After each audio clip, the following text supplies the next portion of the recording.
Hey guys, welcome back. And today is episode 5 of the Adlib podcast. With me today is the one and only Joe Paolella. How's it going, Joe?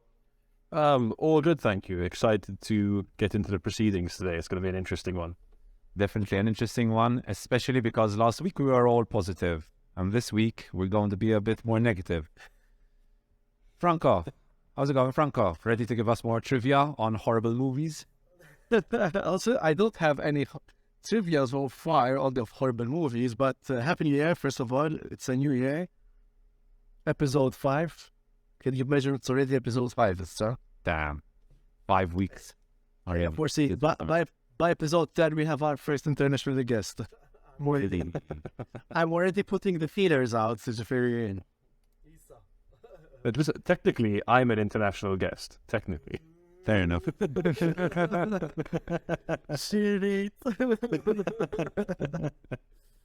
Yeah, actually, guys, if I may take the chance, I want to thank Response Foundation, and if it's possible, we put a link to their app only.chat. I just want to put it out, trigger warning for everyone who's sensitive to these subjects.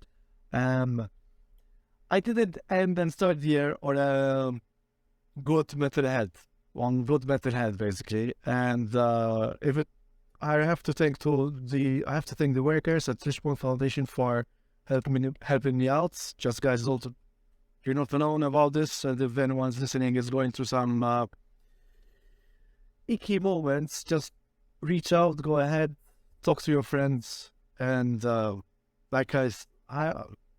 make sure that everything would be okay, you know? That's what I want to say, and let's get on with the show, guys. Thank you for that, Franco. My sister actually works at Fishbin Foundation, and I know they do some amazing work there. It's not an easy job, let's put it that way. No, that's all. In fact, I congratulated the support worker over there. I was impressed that they were there even at the end of the year, and I told her it's admirable what you're doing.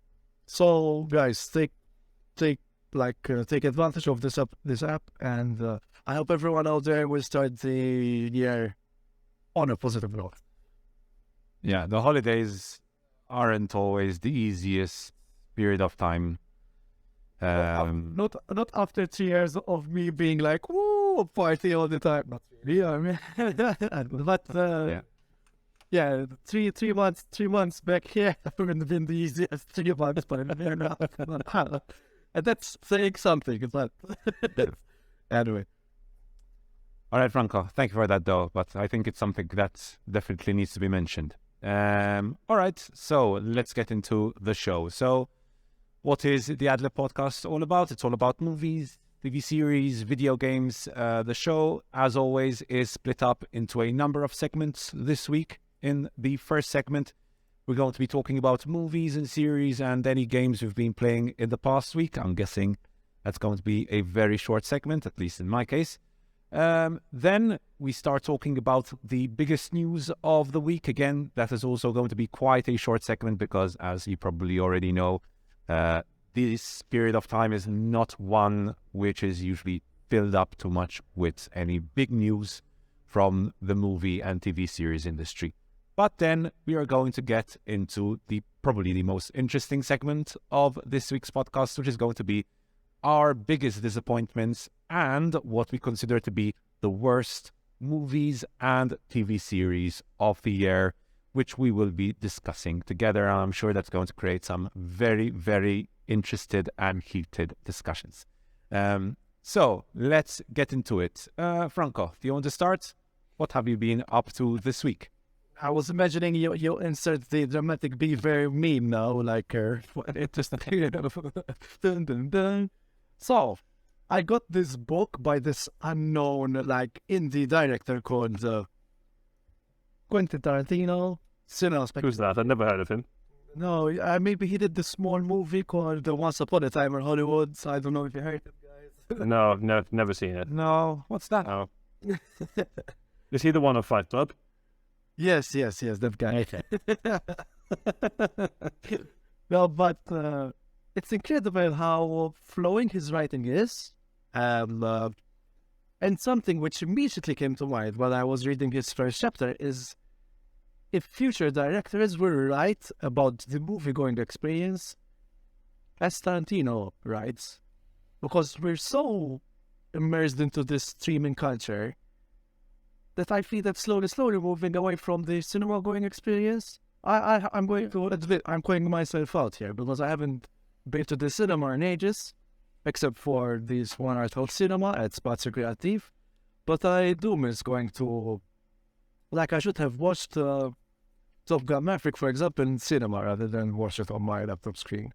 And I think I should, hopefully, once I start getting back on track, I do look forward to going back to this cinema experience, like big screen experience, NBC, Eden, etc. And I also watched the documentary This Place Rules of Andrew Callahan. This is the first thing I've seen of his, so I can't comment much, but it has the vernacular of YouTube videos and Eric Andre. Very Eric Andre. But it was an interesting watch. Are you familiar with his YouTube stuff, Franco? No, this is the first time I'm seeing. I know that he had this Channel 5, like I like it was in my periphery of attention, so to speak, but I never went down the rabbit hole. This is the first thing I see of his. To be honest, it's okay. It's nothing I haven't seen before because I'm really interested in the current political affairs.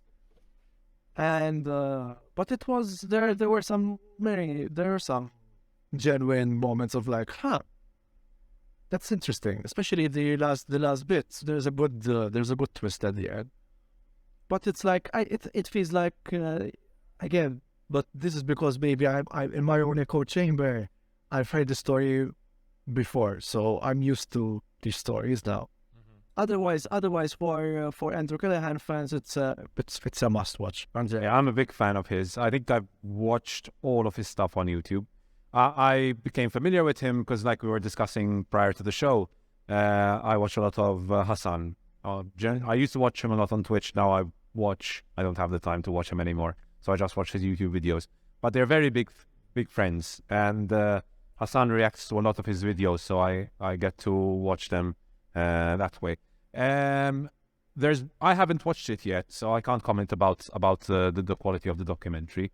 Well, the one thing I like about him, and I think a lot of people really enjoy about him, is how good he is at getting people to talk and be honest. Yes, yeah, he has a very unique style. I think I would compare him to Louis Theroux by the way he sees the humanity, even if they're on the opposing side of the spectrum. Like there was an instance, I noted it down, when he interviews this family, the Spencer family, and they play together, and you see that moment of like that connection where we are slowly losing because of the political divide. And but he does make some interesting points. Like I said, it's only because I'm used to seeing these points being made over and over again. That's all. And I mentioned quickly 2 other movies. I watched Speak No Evil on Joe's recommendation. I think yes. I think I told Joe when we were discussing this movie that if this was shown before Ari Aster got into the market, it would have made more success. That's my comment. Yeah, and I think we can discuss it in the episode where we discuss satires. And I'm not joking. This is a good date movie for any couples out there. I saw Lady Chatterley's Lover, the Netflix version. Really? No, trust me, it's sexy. No, I only laughed because I came home late from work one day and I found my girlfriend watching it by herself. And I was like, "What's this?" Like, "Oh, it's Lady Chatterley's Lovers. It's really hot." And I'm like, "Okay." No. Did you stumble on anything awkward, Joe? No, it's literally it's the last 3 minutes of the film. Okay. Okay. No, but she's right. It is a hot movie.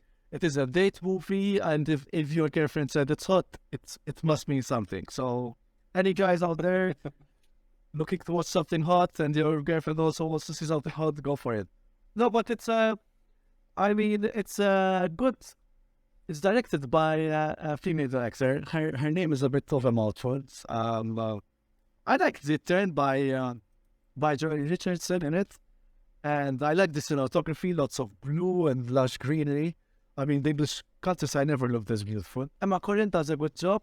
It does start to fall into melodrama, but on the whole, it was a good watch. Lord de Clermont-Tonnerre is the name of the director. Okay. I never heard of her, to be honest. She made a movie called The Mustang with Matthew Schoenaerts. Wait, is it Matthew Schoenaerts? Okay, yeah, that's been like that. I haven't seen that, but it's been on my list for a while. Yeah, Matthias Schoenaerts. And there's also Bruce Dern in it. It's a good erotic movie. I think it's better than one of the movies I was mentioning later on, but The Voyeurs. Okay, that's it for me. What about you, Joe? What have you been doing this week? In my case, I have just picked up today the only copy, apparently, in all of Glasgow of Women Talking, which I'm very happy I've gotten my hands of, and going to start it. It's definitely going to be a heavy read, but I kind of like that stuff. I did watch White Noise this week. We'll discuss that in a later episode, most definitely. I did want to point out what I rewatched this week, because I'd completely forgotten about it, and I realized it should have been included in our best of last week. Not a film, but a series, The Rehearsal, by Nathan Fielder. I know, it's too late. Even The Bear is one I wanted to mention as well. I was not prepared to list my best series. I was focusing too much on films. But yeah, I rewatched quite a bit of both of those this week, both The Bear and The Rehearsal, both fantastic TV series in their own right. But I did start something new this week in a TV series.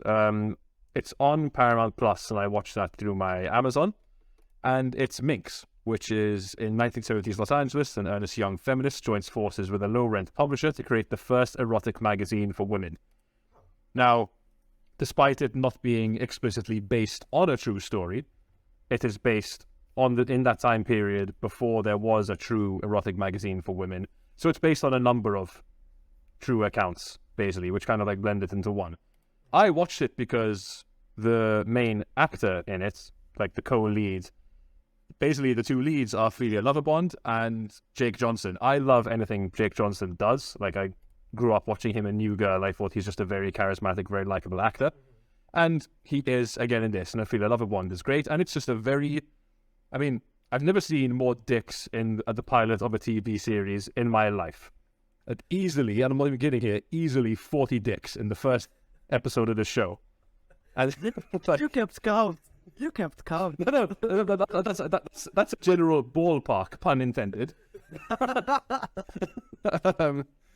yeah, lots of dicks. So if you're uncomfortable about dicks, probably don't watch it. But it's very funny, very lighthearted, and it does send that very feminist message. So there's always the typical douches who were obviously there in the 70s at the time.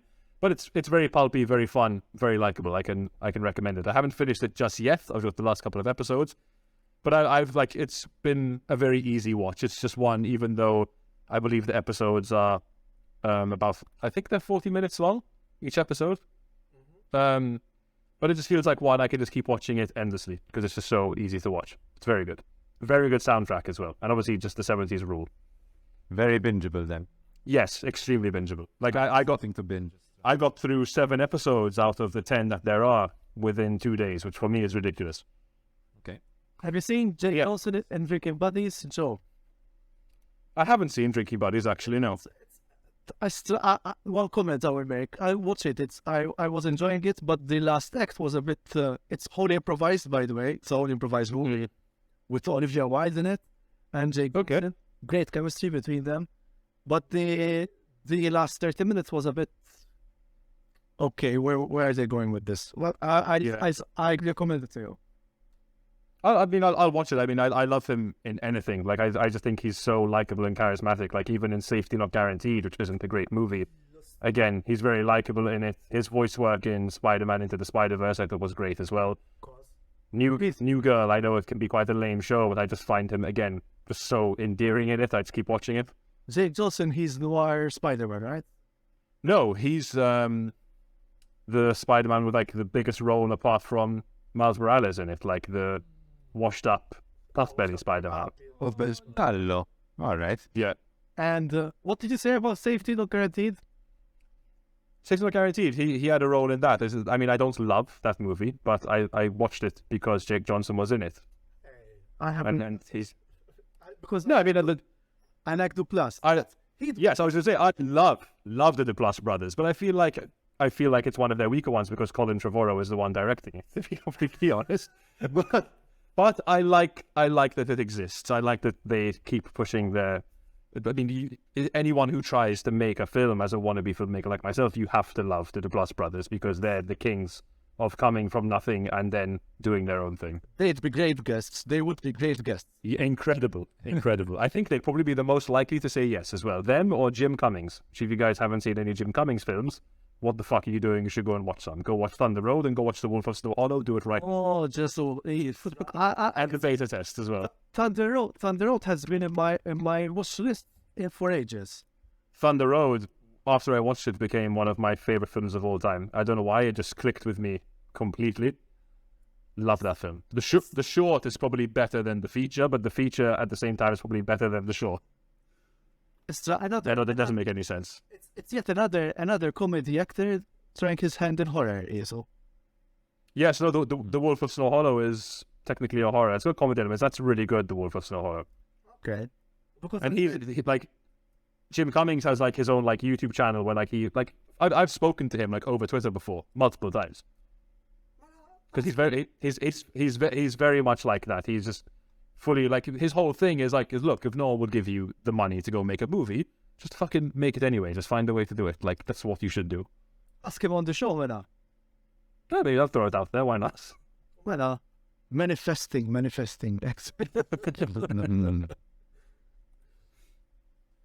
All right, Joe. Is that it? Yeah, that's me. Still playing God of War Ragnarok, but that's me. What about you, Andrea? So I haven't had too much time to watch stuff. I watched a Netflix series this week. Actually, I watched two Netflix series this week, funnily enough. I watched one, which I'll be mentioning later on, so I won't mention it now. I'm guessing you know which one that is. I watched another series called Treason, which was the best series. It was the writing for Treason was actually quite poor, but I really like Charlie Cox, and he was pretty good in this as well. So it's a decent espionage thriller, nothing special, the usual British stuff. But I like to get into these kind of espionage thrillers and just, waste 3 hours watching them, basically. It's very short, 40-minute episodes, 5 episodes in total.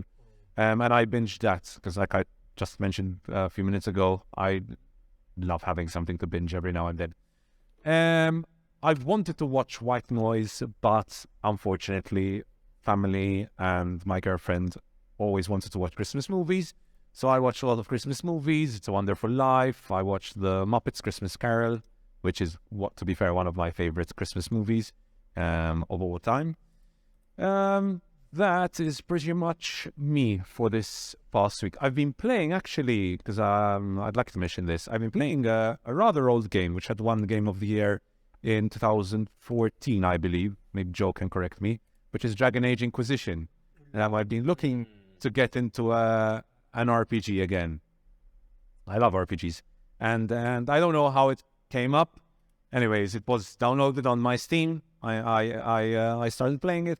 I'm actually having a really good time playing it. I'm like 6-7 hours into it, and I'm really having a good time. I haven't played a really good RPG. Not like when I'm mentioning RPG, I'm not mentioning something like Elden Ring, which yes, it's true, it's an RPG, but it's more of an action RPG. Yeah. Whereas this is more of a tactical RPG. Yeah. And after I finish Dragon Age Inquisition, I want to look for some more of these, slow RPGs where you focus a lot on the dialogue and like your decision making is very important. So maybe you guys can give me a suggestion for another RPG after I finish with Dragon Age Inquisition. My suggestion would have been go back and play Dragon Age Origins, because if we're being frank, I think Dragon Age Inquisition compared to Origins is a bit easier. Don't skip Dragon Age 2. Dragon Age 2 sucks. I played Dragon Age Origin quite a bit, Joe, back in the day when it came out. I played it on my PlayStation 3, I believe. Wow, okay. Was that on PlayStation 3? I believe it was, yes. Yeah. So I played it quite a bit. I think this was probably the game I played the most on my PlayStation 3. Then I got Dragon Age 2, and like you said, that was so disappointing. Yes. Dragon Age Inquisition I had downloaded and everything on my computer, but I never actually got into it. Yeah, I was the same. I struggled to get into it, so I never finished Inquisition, but I'm glad that you are enjoying it. No, I'm having a blast. Now I'll get through the story, and then see what I can play next. Well, that's pretty much me. Okay, guys, so let's get into the news now. We have not too many big news to talk about, but there are a few I want to mention, especially this one. I mentioned Charlie Cox a couple of minutes ago, and according to Collider, we have some news on the upcoming Daredevil show, which will be coming out on Disney+.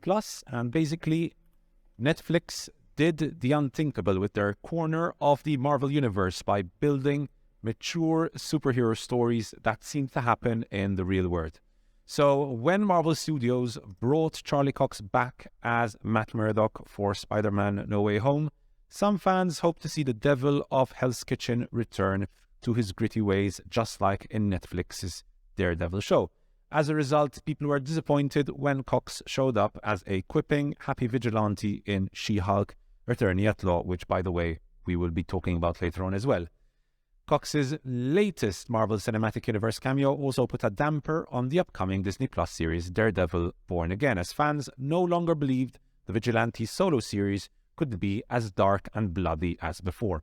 Furthermore, Cox recently told the press the upcoming Disney Plus show wouldn't bring the grim version of the character back, destroying some fans' hopes for the character. However, while it's easy to understand why we wanted the old Matt Murdock back, we were just deluded into thinking Marvel Studios would follow that path. That's because a Disney Plus Daredevil show would never be dark and gritty. I know Joe watched a season and a half. Franco, did you watch the old Netflix Daredevil show? I haven't watched any of the shows. I've seen some breakdowns of the action scenes and how well their stunts are. I just googled like horror shows, horror films that you can see on Disney Plus, because I cannot understand why they don't want to make it. There is Barbarian, to be fair, on the platform. My point exactly. Why are they removing the grim and dark, the grim, gritty, dark atmosphere of the original series? It doesn't fit into the MCU, and I guess they want him to be in the MCU in some way. Do you know what other horror film is on Disney Plus? No way. That's where I watched it. It's this little film that you've never heard of called The Empty Man. That's on Disney Plus. That was one of 20th Century Fox's last ever films. Well, God. So now you have no excuse. He keeps watching Willow. Exactly. Of dark and gritty. Yeah, that's anything but dark and gritty. Yeah. But yeah, on Daredevil, I just don't think it fits into their vision of the MCU. Like, I don't know, like, apparently Deadpool, to go off topic, they're going to keep it as bloody and rated R. But I think that's more just because if they try and PG-13ify Deadpool, they've already tried that once and it went horribly. So I think they're just like, okay, let's not do that again to this character. Let's just let him be his own thing. I feel like Deadpool's going to be like someone who's just an Easter egg throughout the MCU. He's not going to play a big part. I feel like he's in a different universe and he'll pop up every now and again as a cameo. I feel like they're gonna now want to bring Daredevil into it fully. And that sucks. Like I know I only watched the series and a half of the of the Daredevil series back in the day, but that was just because I didn't really watch much TV back then. I had commitment issues in like that area. But it was really good. Like the fact that he isn't really proper Daredevil for like the entire first season, and it's a growth and it's very gritty. It was cool. It was a very cool take on that. So it's a shame. I'm glad Charlie Cox is going to be back involved because he was very good at the role. Yeah. It's a shame, and I don't understand because if Logan, at least there's the I think the blueprint for dark and gritty. Logan works perfectly. But that was when they were Fox only. They weren't owned by Disney. It wasn't like Logan isn't part of the MCU. Okay. And now, like, spoiler, Wolverine's dead. So I don't think they really care. Although he will be in the next next Deadpool, though, right? I mean, like, again, but how much of him is going to be in the next? But yeah, but it's the way the Disney is kind of like grabbing these characters, like Daredevil, like Wolverine, and adding them to their movies. It's a bit awkward because with something like Daredevil, to be fair, I don't know if you guys have read the comics. I've read a couple of Daredevil comics. They're not as dark and gritty as the Netflix show. It depends. They're more. If you've read the ones I saw, if you've read the Frank Miller arc, the Frank Miller one is even grittier. Then no, I didn't read that. I mean, a lot of people will say that that's the best one. It's very Ben Affleck Daredevil. The comics on the way. No, they're so. For example, the suit, because a lot of people have been talking about the suit. The suit is similar to, at least the one I read, is similar to the one which was in the She-Hulk show. If you look at the article that I sent you, I can send it in chat. The eye was used obviously to the suit used in the Netflix show, which was the dark red and black suit, but the suit used in the She-Hulk show was like golden, very bright. And we're used, and like me and Joe have watched the show, probably we're used to Daredevil being in the dark, hiding in the dark. A suit like that doesn't really make much sense if he's fighting in the dark and taking on criminals and so on. So that's going to be a bit awkward. In the She-Hulk show, spoiler, he does have an action scene taking on criminals. The suit was a bit too much for me, but overall, so in a PG series, he worked fine. I am a big fan of the Netflix Daredevil. I loved the first season. I thought the first season was a great attempt at a Batman Begins for Daredevil. I thought season 2 was not as good as season 1. Let's put it that way. I thought there were some issues with the writing in season 2, but then season 3 really improved, and I thought season 3 was brilliant. The action sequences in Daredevil, in the Netflix Daredevil show, were brilliant, spot on. The hallway fight scenes were always a scene I was looking forward to in each one of those seasons, and the one in season 3 was very cinematic. I was left breathless watching that particular episode. And very, very good soundtrack as well. I love the Daredevil team. If you haven't heard it, guys, well, give it a listen. The Daredevil team is really good. So I knew this would be the case. That's obviously Daredevil won't be dark and gritty if it's going to be in the MCU. But still, it's, for me personally, it's still a little disappointing, especially how well Charlie Cox portrayed a dark and gritty Daredevil in the Netflix series. Yeah. I'm also a bit worried about the side characters. I'm curious if characters like Elektra, like Foggy, and so on, if we'll have the same actors portraying the roles or not in the MCU. But there's no news on that so far. Joe, what did you think overall about the series? Did you enjoy it? What I had watched back then, I had enjoyed. I had watched just up until the introduction of the Punisher. I got put off by the Punisher. I liked John Bernthal in the role, but like, I didn't really want a whole series about it. But no, as you say, like, the one we're not talking about is Vincent D'Onofrio as Wilson Fisk, who's incredible. The fact that we're probably not going to see him is like a crime at this point. And especially like, he needs to be in something dark and gritty because it's just like the onus of like his character, the way he was in that show. So he was in Hawkeye, Joe. I don't know if you know that. I don't watch Hawkeye, Hawkeye. no. And he was a very different. He was a very different Kingpin. Yeah. In Hawkeye, he was still Kingpin, but he was a very, very different Kingpin. I wasn't the biggest fan of Vincent D'Onofrio in Hawkeye. I thought his character felt a little awkward. The other issue with that was that he was also not given any time.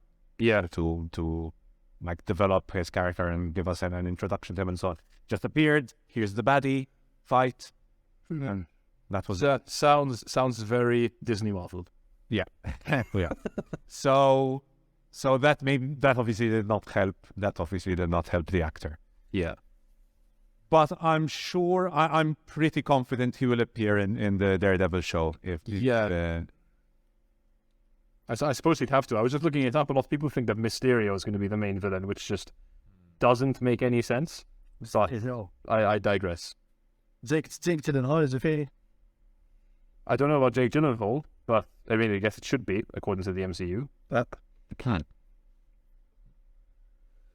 Something I noticed as well about Daredevil in the She-Hulk show, which again I'll be talking about later on, was he was much more powerful than he was in the Netflix show. So in the Netflix show, it was all realistic. There was nothing realistic about it, but as realistic, I think, as you can make someone like Daredevil. Whilst in the She-Hulk show, he was jumping up and down. It felt like he had a certain amount of superpowers with jumps and so on. So there was that as well, which maybe could be the direction they're going with. I'm not the biggest of fans with regard to this direction, but it's like they're making all the beloved characters, including their own IP, like Pinocchio, and then making them into the blandest characters possible. But I actually completely with this. Even though there was a really good article that there was a bit of a beef between Simu Liu, sorry for the pronunciation, and Quentin Tarantino, and there was I think I linked it to you guys, where they were arguing that they're basically starting like just because there's an Asian American hero doesn't mean. They did say that maybe Black Panther and Black Panther, and they did mention the Shang-Chi and the Invasion. But again, it's so an Americanized view of the Asian culture. Again, but it's like maximum profit, minimum effort. It's a corporation. It's a corporation pushing out the product. Yeah. And so far it's been very successful selling that product. So I think even, but it's also, I have to blame the fans though. Like, what do you expect when they grumble? They watch it and then they grumble, and be the smartest guy in the room and just don't watch it. Send your message. You know. Yep. And and speaking of the dark and gritty, and I like James Gunn, what he's doing. I think he's on this spectrum of comic book movies. I think he's the one who's got the cojones to actually reboot a saga, which wasn't successful. And I don't know, and he's right. Why are fans complaining when there haven't been nothing of substance so far, except for, I would say, Zack Snyder's Justice League, you know? Yeah. But I mean, then Gunn went his own way, and he made the Suicide Squad, made a statement in the first 10 minutes by killing off most of the original characters, did his own thing, and then liked John Cena so much, wrote a dark and gritty but hilarious TV series for him. Exactly. I think so dark and gritty works. It's just again, I give this, after all, this is just speculation. We have to wait and see. Yeah, but like you said in the She-Hulk, I haven't watched. I will maybe watch it if there's nothing else to watch and I want something light and not thoughtful. Again, but Not thoughtful at all. I've got no interest in watching She-Hulk. I haven't watched a single Marvel series, so She-Hulk's not going to be the one I start with. the only one, Right, not in WandaVision. no, WandaVision is interesting. No, Joe, WandaVision is interesting. WandaVision, they try to do something about it. I've heard, but my problem is, I just don't care. I just don't care about Wanda. I don't care about Vision. It will make you care about Wanda. It made me care about. I never cared. I guess. about Wanda. I mean, okay, but here's my issue with that whole thing. I can understand because even it brings those things, like her emotional arc comes to a head in Doctor Strange, which we'll talk about later when we get to the disappointments of the year. But I can see why people are saying that's a good emotional arc, but my biggest problem with the whole Wanda and Vision and WandaVision thing is I was told by Disney, for lack of a better term, or by the Russo brothers in this case, you have to care about this couple because you don't see them connect and talk and become a couple. I think in the second Avengers movie, they share a few quips here and there, and then suddenly in Endgame, they've eloped and they're a couple and you're supposed to believe it. I don't believe it, and that's my problem. The show will help a lot in that aspect, though, Joe. I'm sure it will, but as in my understanding of the show, isn't the show all about Wanda coping with Vision's death? But as far I think this is the point we have to mention. You know how much you say that Marvel follow it's very formulaic. WandaVision isn't that formulaic, especially with. I've heard. I've creative. yeah, I've heard about that, but again, I just Loki and Moon Knight would be what I consider formulaic, but Loki, I forgot Moon Knight even existed. I have, Everyone did. and I have my issues with Moon Knight as well. Yeah. Again, I it was a relationship I just never bought into because I never believed it, so I didn't feel that I needed to go and then watch a 6 to 8 episode series about it. No, one, but I would suggest to give it a chance. WandaVision. If you don't see any other series from the Marvel universe, watch WandaVision. Yeah. I'll keep it in mind. Maybe there's a rain play. Because this is like when you said Andor. You didn't expect Andor to be that grounded. I mean, not that WandaVision is grounded, but I didn't expect Andor to be good. Exactly. But WandaVision does try to play around with tropes. That's what I want to say. Okay. Yes, it does. It's a very clever way of approaching tropes. I agree completely on that aspect. Okay. So that's our discussion on the Disney Plus's upcoming Daredevil show. I don't even think there's a date so far for that show, to be honest. I think we're still quite a while away. Let's hope there's not. Maybe it'll be like Blade, where they're like, "We're making it, we promise," and you're like, "Yeah, you said that 5 years ago." Imagine it's not the Blade. They just remove an E and add an N. Bland. Yeah, bland. Definitely what it's going to be. Okay, something that definitely was not bland was Avatar: The Way of Water. And big news this week, Avatar hit the 1 billion at the global box office. It's actually now, I believe, hit more than 1 billion. It's reached around 1.1 billion now at this point. Anyways, proving naysayers wrong, at least for the time being, director James Cameron's Avatar: The Way of Water has shot past the coveted $1 billion mark at the global box office in just under 2 weeks of release. Although it opened in a handful of international markets some days prior to its stateside debut, with more than $300 million domestically and approximately another $700 million from overseas markets, the long-awaited science fiction sequel has now become the third film of 2022 to make more than $1 billion at the worldwide box office and the sixth fastest ever to hit that total. This takes the film past the lifetime global tally of Marvel's Doctor Strange in the Multiverse of Madness and puts it at the third spot behind Jurassic World Dominion and Top Gun Maverick on the 2022 list. The Way of Water is overtaking Dominion as we speak and is expected to finish as the top-performing film of 2022 when the dust settles or the tide recedes. Nice pun by Collider there. Adjusted projections put the film's final tally between $1.6 to $1.9 billion. Joe, you came out of the IMAX cinema, quite impressed. Yes. Did you expect it to be this much of a hit? Initially, in the build-up, I had some doubts. I knew it was going to be a blockbuster and it was going to make money, but to get past $1 billion in 2 weeks, it's no easy feat. It's just making $1 billion in general. Like, the most surprising thing you said in that entire thing from Collider, which I didn't know, Jurassic World Dominion made over $1 billion.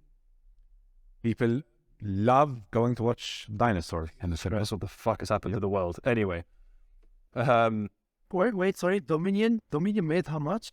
it made over $1 billion. Worldwide. Like for Top Gun Maverick, okay, fair enough. Like, that movie's fun, at least. But no, guys, you've heard me say it multiple times on here. Big Jim, greatest pioneer, raises the bar. There's nothing he can't do. Like, Andrea, you said it yourself one episode. The guy gets bums on seats.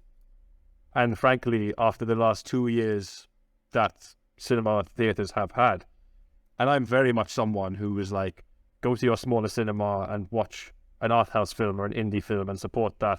Don't go to multiplexes if you can avoid it.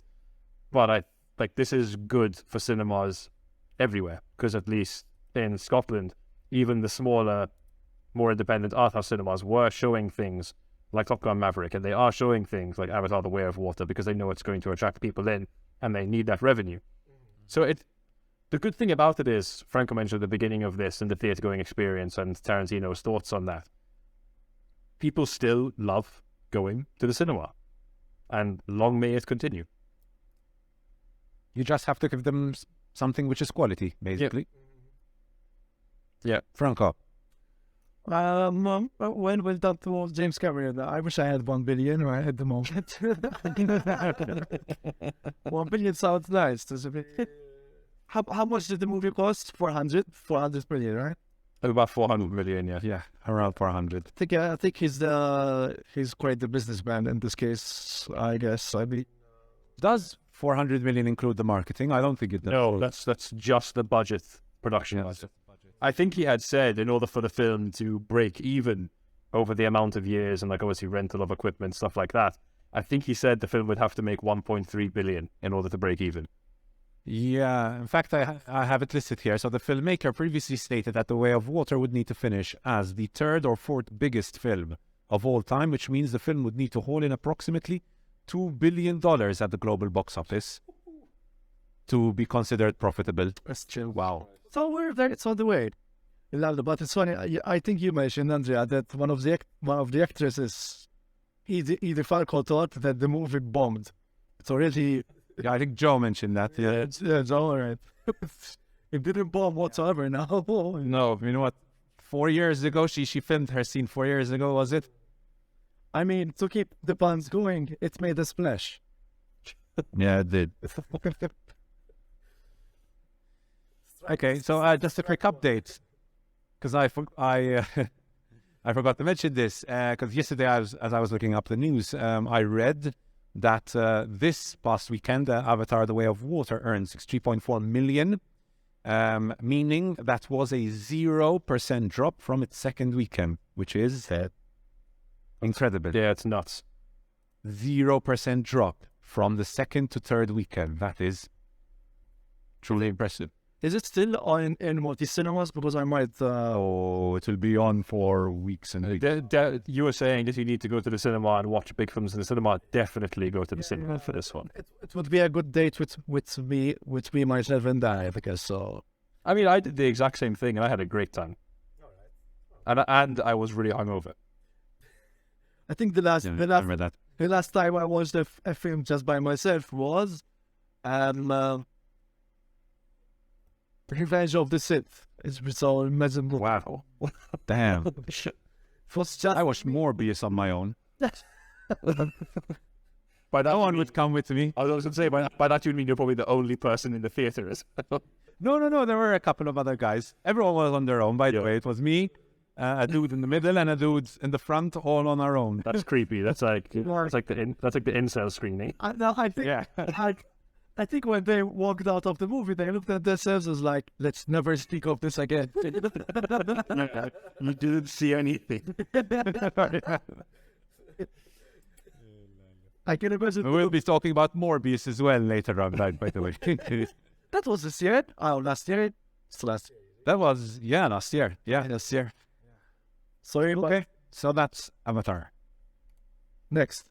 So next up, I don't know if you guys have seen the trailer for this. There was also a clip which came out recently, and that's it. And here we're referring to the movie Megan with a number 3 instead of an E, which shows us a doll giving bullies. Collider loves their puns. A painful earful. Okay, so I agree with the first. I'm the editor. That's right. So I agree at least with the first sentence that 2022 was one of the best years horror has ever seen. I just finished watching Barbarian, and I quite agree with that statement. You're going to watch Monty, man. I might, maybe, but 2023 looks to be no different according to Collider. Not with Megan though. No. And so apparently this film is about an AI companion with an impeccable sense of style turned evil, which hits theaters in early January, which will be coming out in Malta as well. Franco. We don't get talking women, but we do get Megan in the cinema. Women talking.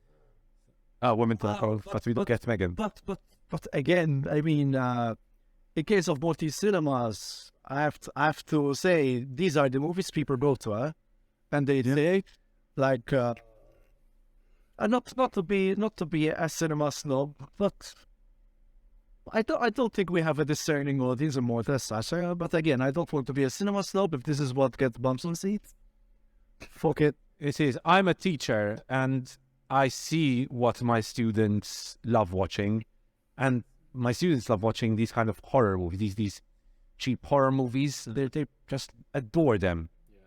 Like, I don't know how they get to watch them in the cinema, but they go and wear them. There is no easier ticket sale than a cheaply made horror film. People will go watch it. They've lapped it up since the first horror film was ever invented. Whether it's prestige horror, whether it's even, to be fair, the only one that's a risk now is doing like a deeper art house style of horror. Because now people will just go watch a horror movie for the sake of watching a horror movie. I mean, guys, we had, 5 Conjuring films? Yep. And like it had its own universe. And like, okay, I like the first Conjuring. The second one is okay. But then you kind of lose me after that. I haven't seen the 3 for lack of interest, in fact. Yeah. But like this one, Megan, you mentioned it. This has been, for some reason, a trailer which has plagued the last couple of cinema visits I've gone to. For some reason, they played this trailer the last 4 times I've gone to the cinema.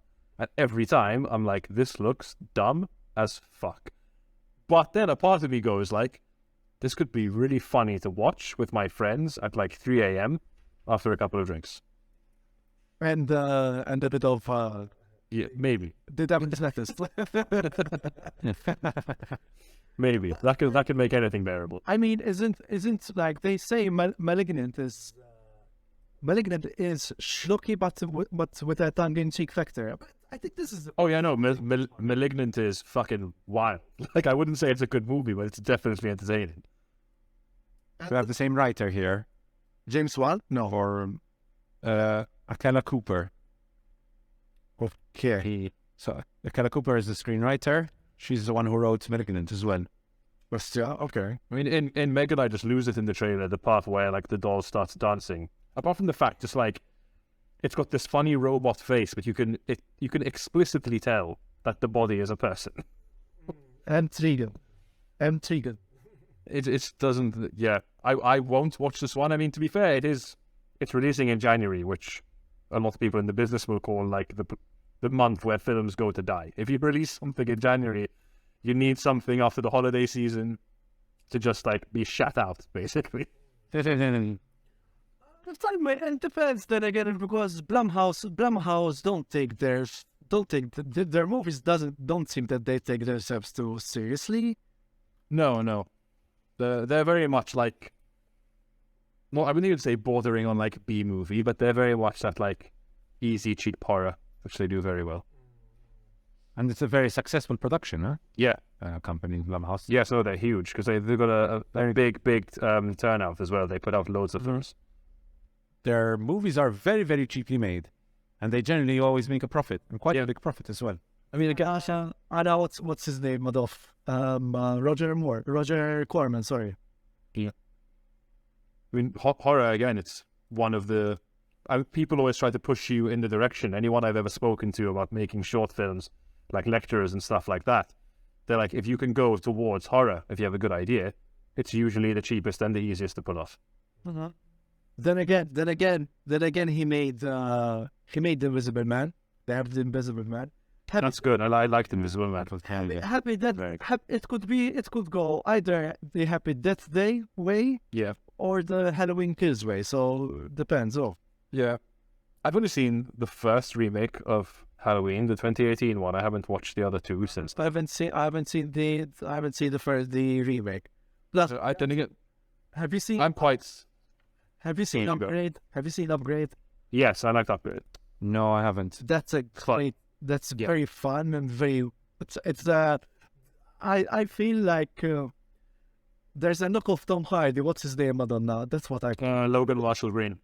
He's underused. He's a good actor. Yes, he's a very good actor. I loved him particularly. One of my favorite films from a couple of years ago was The Invitation by Karen Kusama. That's The Invitation that you have to watch. Yes, that's a fantastic horror thriller. That's a really good film. Really good film. All right. So that's Megan. We spoke about everything apart from Megan. Yes, I mean, but no one's going to speak about Megan. Let's be honest. Oh, you'd be surprised. It's if you go opening nights in Eden, I'm sure there will be quite a few people. Oh yeah, no, like it's going to make money, but I mean, like critically, probably no one's going to get. Like I said before, I think we have to put our snob reviewers' mind to the side and just say, "Fuck it, I'm going to watch this." And it's not. I would. Okay, let's put it this way: I would rather watch this on streaming than give my money. Yes, absolutely. Oh, I'm not going to watch this in the cinema. No way. I'll save this for a Halloween movie marathon where we need something light. Says the guy who's watching Willow, who's giving his.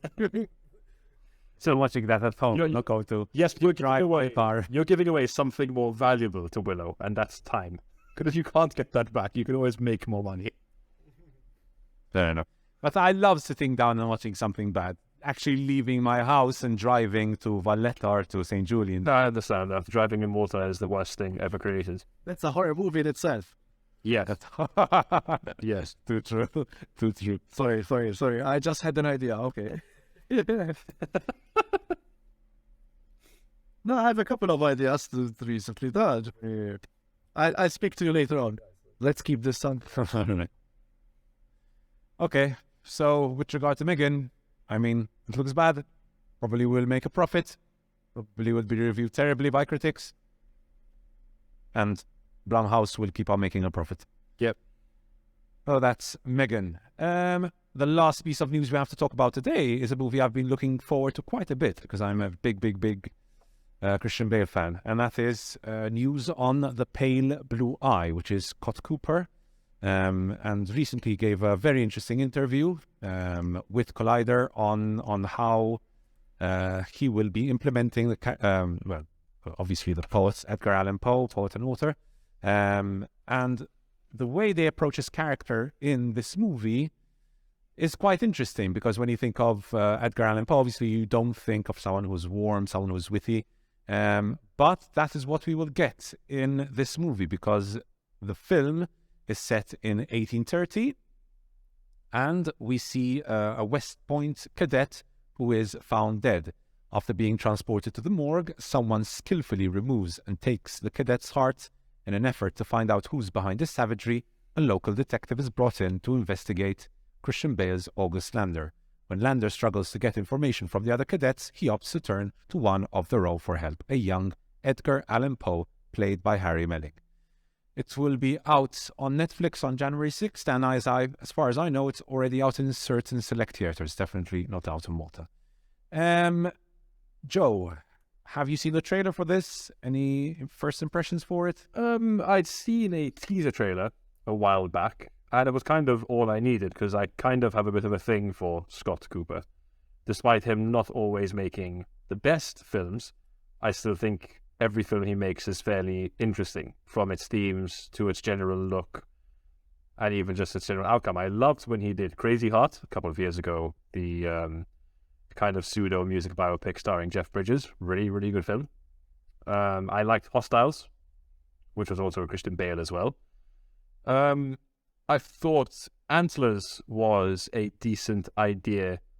Again, not executed quite well enough, but again, it looked really interesting. Its themes are very interesting as well, and it was cool to see him do an outright horror film. So I'm in. I love Edgar Allan Poe. I like Christian Bale a lot, and I'll probably watch anything that Scott Cooper does just because I think he's fairly interesting. So yeah, I've actually been kind of anticipating this one. It's just got a great name as well. The Pale Blue Eyes, such a good name for a film. Franco? Same. I saw the trailer. It looks intriguing. I might check it out. Reviews are in. I mean, with the audience, it's going down better than with the reviewers, but the reviewers it's like 64% on Rotten Tomatoes, and I think it's worth watching, not only for Christian Bale but also for Henry Melling. Just a second. Harry Melling, yeah. Harry Melling. Harry Melling he's an actor to keep an eye on, because he gives quite the performance in The Devil All the Time, which I didn't like that much, honestly. But where is it? Did I see him? It's interesting to see where he's going with his career. The first time I saw him, apart from when he was Dudley Worsley in the Harry Potter films, was in The Battle of the Buster Scruggs by the Coen brothers. He had a role in that, and I was like, oh shit, like interesting for him to go in that. I forgot he was in that. Yeah, I have to see that movie, man. I love the moment. What's his name? It's like there's a sequence, I see it every time, and I laugh my ass off for the sheer black humor of it. Yeah, the first time with the James Franco one. Tim Blake Nelson. Oh, it's Tim Blake Nelson. Okay. This is when he the opening. kicks the table. So it's funny that you guys mentioned Rotten Tomatoes a lot. I have to make a confession here. I really, really hate Rotten Tomatoes and review aggregators. Honestly, no, I'm really... Yeah, I really do. I think this should be mentioned, the disappointing stuff, because I have become really not skeptical of review aggregators. IMDb... Yeah, I always have been. IMDb is a much better place to go, although here's my opinion on it. IMDb is a good place to go to see what a general consumer thinks of a film. Rotten Tomatoes, I would never go there because the pool of reviewers that they use and the way they aggregate reviews just doesn't make sense to me. Metacritic is slightly better. The one I rely on for everything, because it's an actual film community of people that love films, is Letterboxd. Because there, it's like there are actual critics that use it, but it is 99% just cinephiles, people that love films, and that's where I find I get the best general idea of how good a film is. So like you say, The Pale Blue Eye currently has a 64% on Rotten Tomatoes, whereas then on Letterboxd, it's got a 3 out of 5. To me, that's worth watching. Okay. Mm-hmm.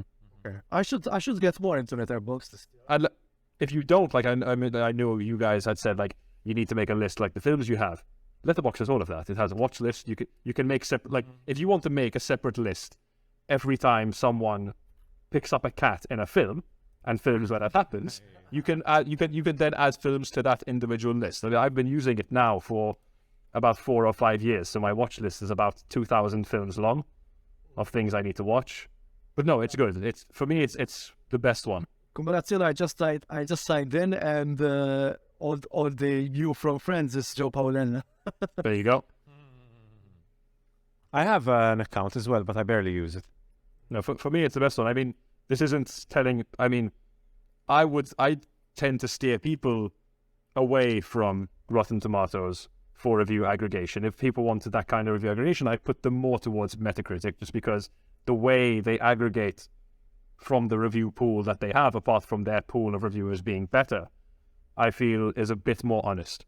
No, and speaking of Rotten Tomato, we mentioned Jurassic World Dominion, right? Yeah, It's 77% audience. exactly. Like a lot of my friends will, like, they have reasoned in the past. They'll be like one which we'll talk about later. In my case, is The Woman King. That's currently got what, a 94% on Rotten Tomatoes, I think. A friend of mine, when we had gone to see it, was like, "What the hell?" It's like, this film has a 94% on Rotten Tomatoes, so it should be a 9 out of 10. And I'm like, I shouldn't have to explain to a 28-year-old that that's not what that means. All it means is that of the critics that they take reviews from, 94% of them gave it a positive review, and they have a very weak look of what they think a positive review is on Rotten Tomatoes. Same with Black Adam, for example. It's 38%. Yes, exactly. And That's it's exactly 80% more. For some reviewers, at 2.5 out of 5 It's a positive review. is a positive review. Yeah. It's weird how it works. And sometimes I'd see a 3 out of 5, which is negative then, which is very weird. Yeah. If anything, as I would say to people who are going to use Rotten Tomatoes, pay much more attention to the audience score rather than the critic one. Then there's the rating as well. So Yes. it would be out of 5. So it would be like the letterbox one. So I think for Pale Blue Eyes, it was like a 3.1. So it's quite similar to the letterbox one.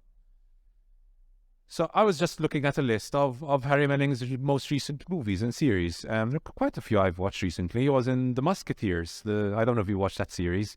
This is a really fun series, The Musketeers. Lost City of Z. Like you said, Ballad of Buster Scruggs. He was in the War of the Worlds series. The Old Guard. He was the villain in The Old Guard. Devil All the Time. Queen's Gambit. Tragedy of Macbeth.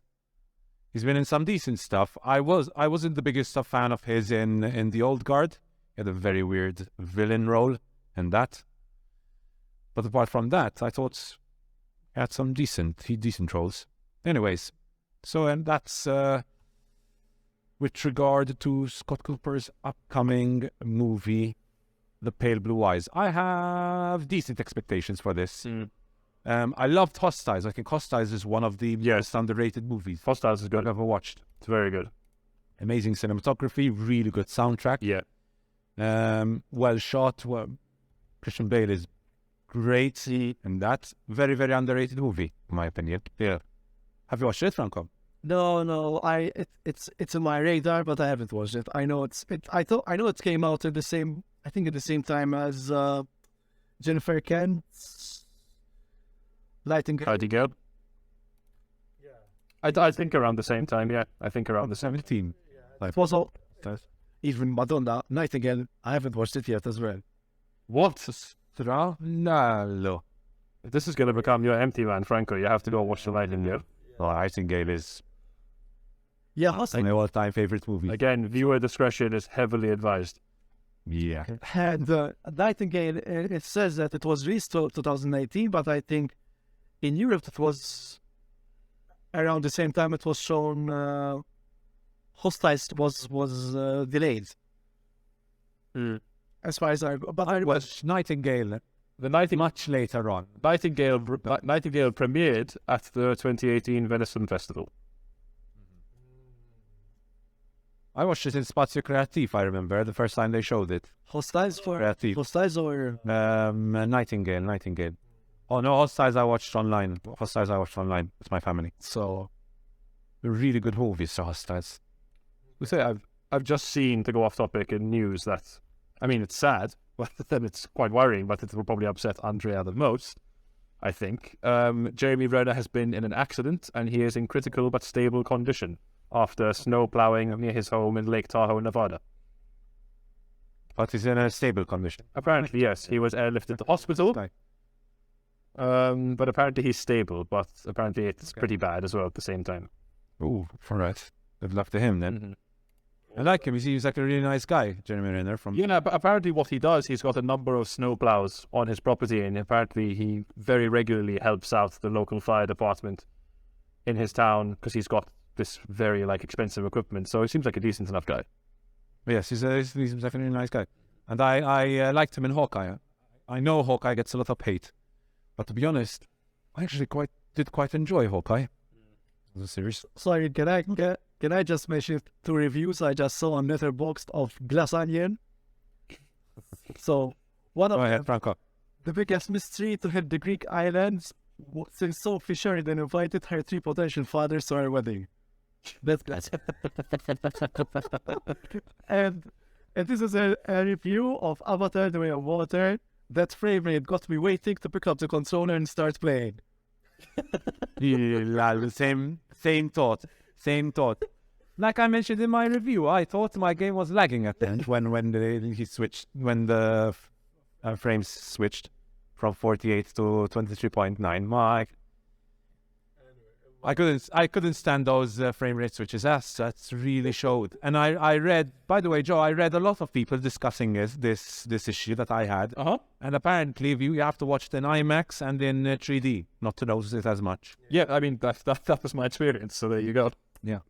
Dune, I watched Dune on IMAX in Korea, man. That was an experience. Yeah, I had Dune in IMAX as well. I can't wait for the next one just to be blasted by the sound.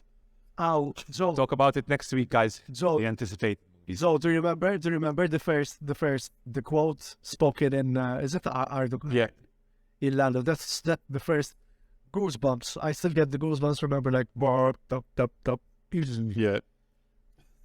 Sorry, it's one of the going back to the what you call it, the movie going experience. How it's been experienced. Talking about Dune and the movie-going experience at the cinema. You mean Dune the band or Dune? Sorry.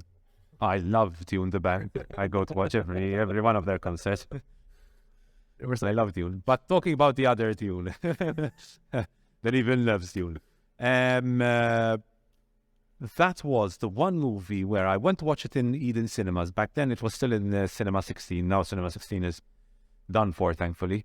And the audio and the quality of everything, basically, but the audio especially was horrific at Eden Cinema 16 when I went to watch it. And I noticed we were meant to be hearing certain things and we weren't even hearing them, like the omnicopter when it sets off. That's Nothing, no audio, nothing. And I came out of the movie. I really enjoyed it. I loved the movie. But I was like, what I'm going to do is I'm going to go home and I'm going to book a ticket at Embassy and go watch it there with my family. Because I went to watch it with guys from the Prickly Pear. And I went to watch it with my family in Embassy, and it was such an improvement. Like, you have no idea what a difference the audio made with regard to Dune. You have to watch it with great audio. You had it again. It's an IMAX movie. You need to see it on the biggest screen possible, the loudest possible. It's one of those. And it was such an improvement for my experience. Watching it at Embassy, the audio was incredible. The problem with Embassy is the screens are not as big as the ones in Eden. But for personally, audio is generally more important than the visual almost in many of these movies. And with regard to Dune, that was definitely the case. And I'm so glad I went to watch that Embassy, because my excitement for it would not be as high as it is now.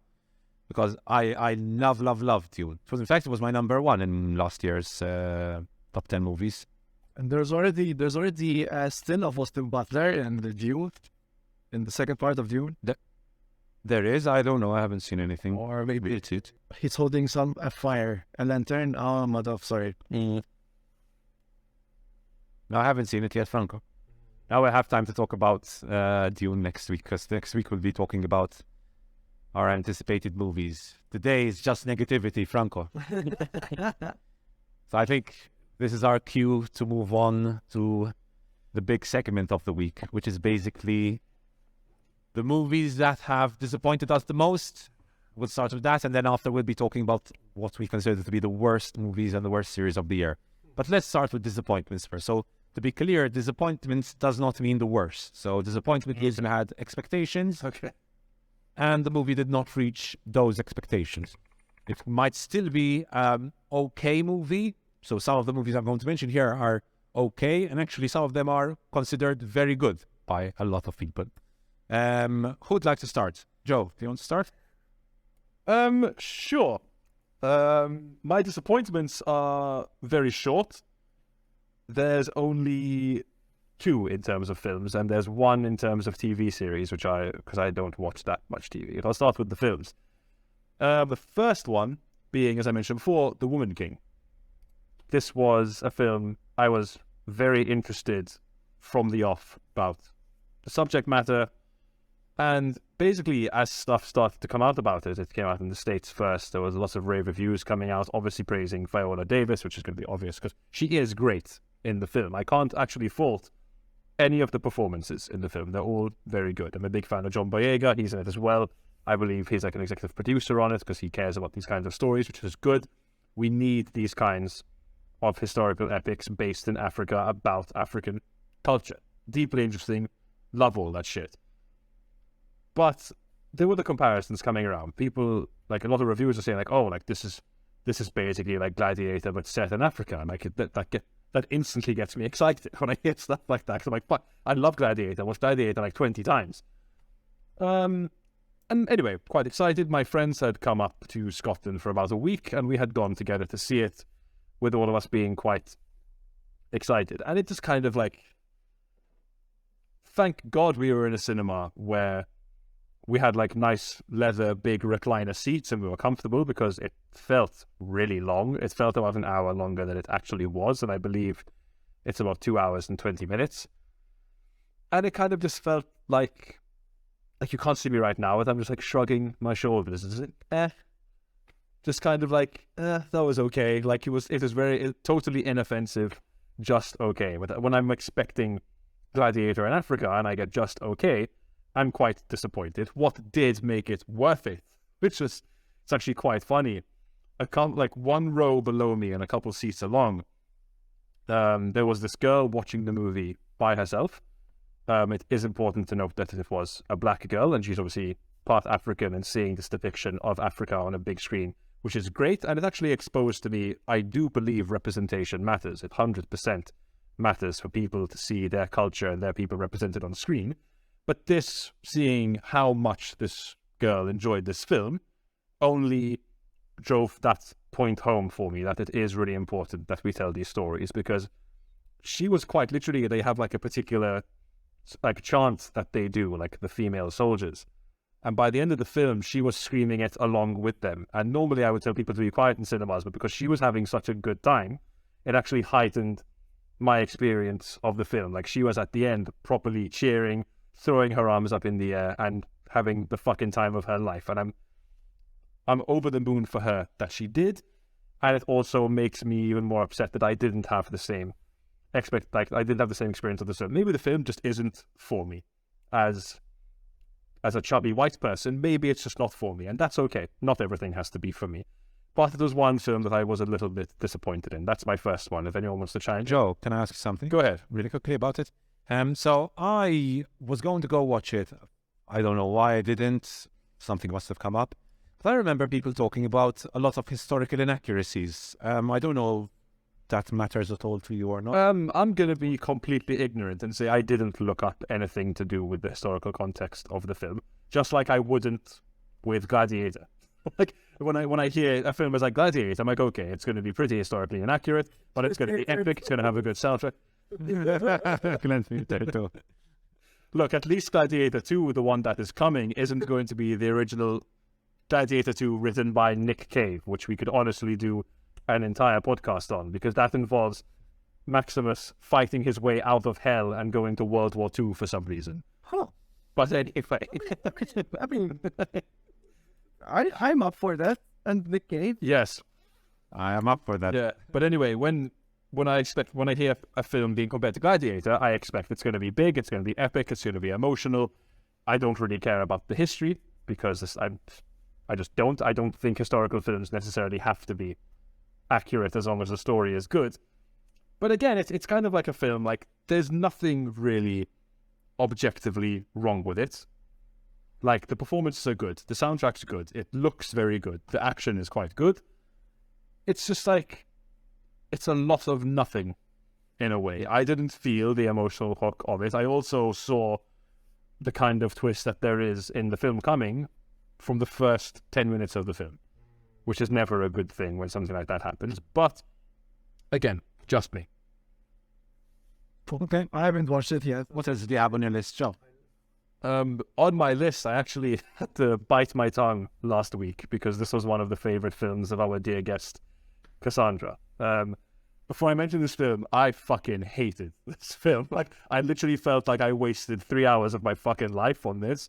And loving the artist that this film is about, I think it's a total disservice to the person and the people around him. And it's Elvis. This is just Alright. absolute hot shit, I thought. Really? Yes, it was pretty and it was edited really well, but it just had zero emotional core. Like, the point in the film where I realized I'm like, nothing in this film is going to like win me over. Have you guys both seen it? I haven't. Well, it's not even a spoiler anyway that Elvis's mother dies, because like, that's just fact. If you look up Elvis, you know that he had a dead mother. Oh my god, don't tell me you didn't like that scene. No, what the problem I had with it, Andrea, is that anyone who knows Elvis knows that his mother was a huge, as in most mothers are for most people, but a huge part of his life, and she was his biggest fan, and she was his entire world in the time that she was alive. And I fucking hate that you get the news of her dying, you get 3 minutes of a funeral scene, and then suddenly we're injected like 2 years into the future, and it's Elvis hooking up with a 15-year-old. Where am I supposed to find any kind of emotional core in a film that doesn't give a fuck about someone who was the core of his life? But there was a very good scene with Austin Butler. Yes, and that's the thing. The one person who I can't fault at all in this entire film is Austin Butler, because he's good and he gives it his all, and he deserves to be Elvis in a much better Elvis film. He deserves to be Elvis in a film where the director doesn't care about flashy colors and flashy editing. And also, what the fuck, and I mean what the fuck, was Tom Hanks doing in that film? What I mentioned it. I totally get trying to tell the story from the villain's perspective, as with like Amadeus. I get that.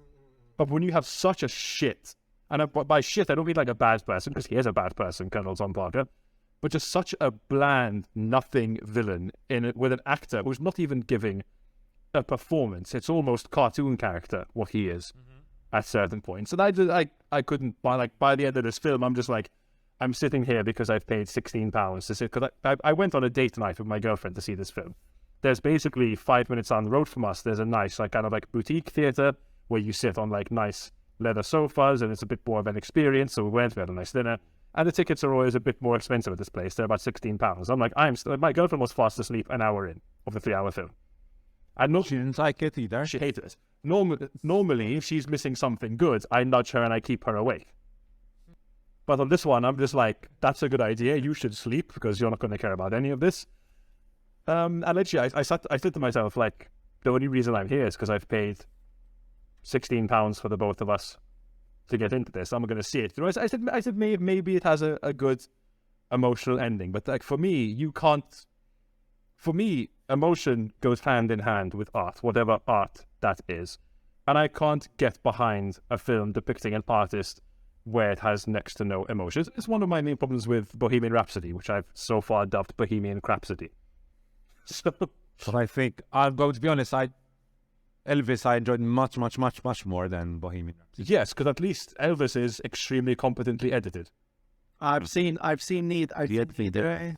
Really good.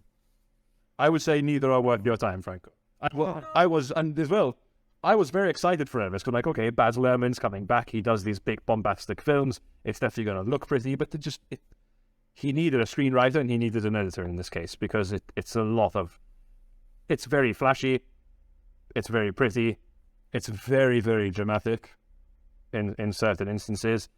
And for me, it's very nothing. I was very disappointed with it.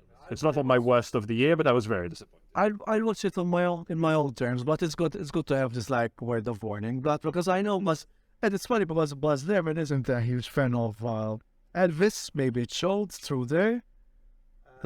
Definitely. But for example, people swear by Great Gatsby. I'm sorry, that was a whole. It's a lot. It's a lot of nothing as well. Exactly, like to one sound. No, it's what's what. But he's very much a style over substance director. Yeah, with regards to style over substance, 100%. But I feel maybe Elvis would be a better, much better handled than Great Gatsby. Yeah. So I The thing is, like, I want to check out Elvis. you have such a good character in Elvis to depict on screen, but he tries to do too much in the first place, and he just doesn't give enough of a shit about what makes Elvis tick. It's so surface level when I feel like it's such a disrespect to like the great artist that he was. Like, even if you look at something like Bohemian Rhapsody, that is such a huge disrespect to someone like Freddie Mercury. It's literally like if you imagine you went to a cafe in Italy and they said, this is the world's best cappuccino, and you only drank the foamy milk off the top. That's what these films are like, and you didn't touch the coffee. Nah, that's true. That's true. If I agree with that as well. If I inhabit the snob reviewer, that I think this is a movie. You know, Andrea says this is a movie made for me. Elvis and Bohemian Rhapsody is a movie made for Maltese audiences. They love They love it.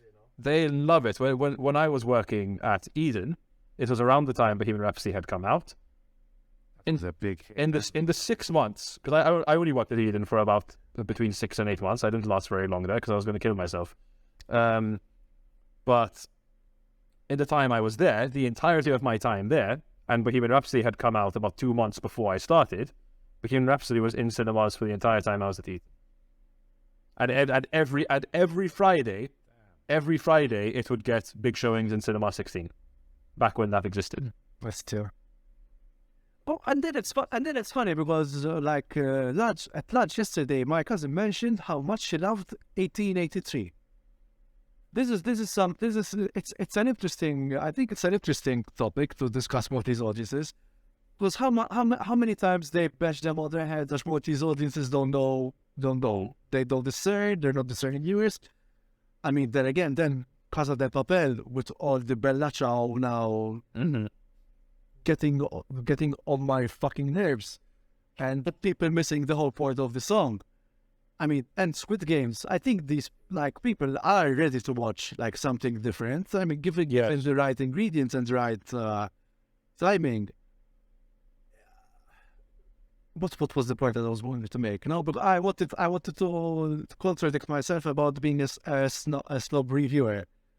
Yeah, and because it started all with this is a good movie if you're not a discerning viewer. Yeah. But again, I think I'll watch Elvis on its own terms, like I watch a Bollywood movie. You know, I have to watch it in its own terms. This is a Buzz Lerman movie, full stop.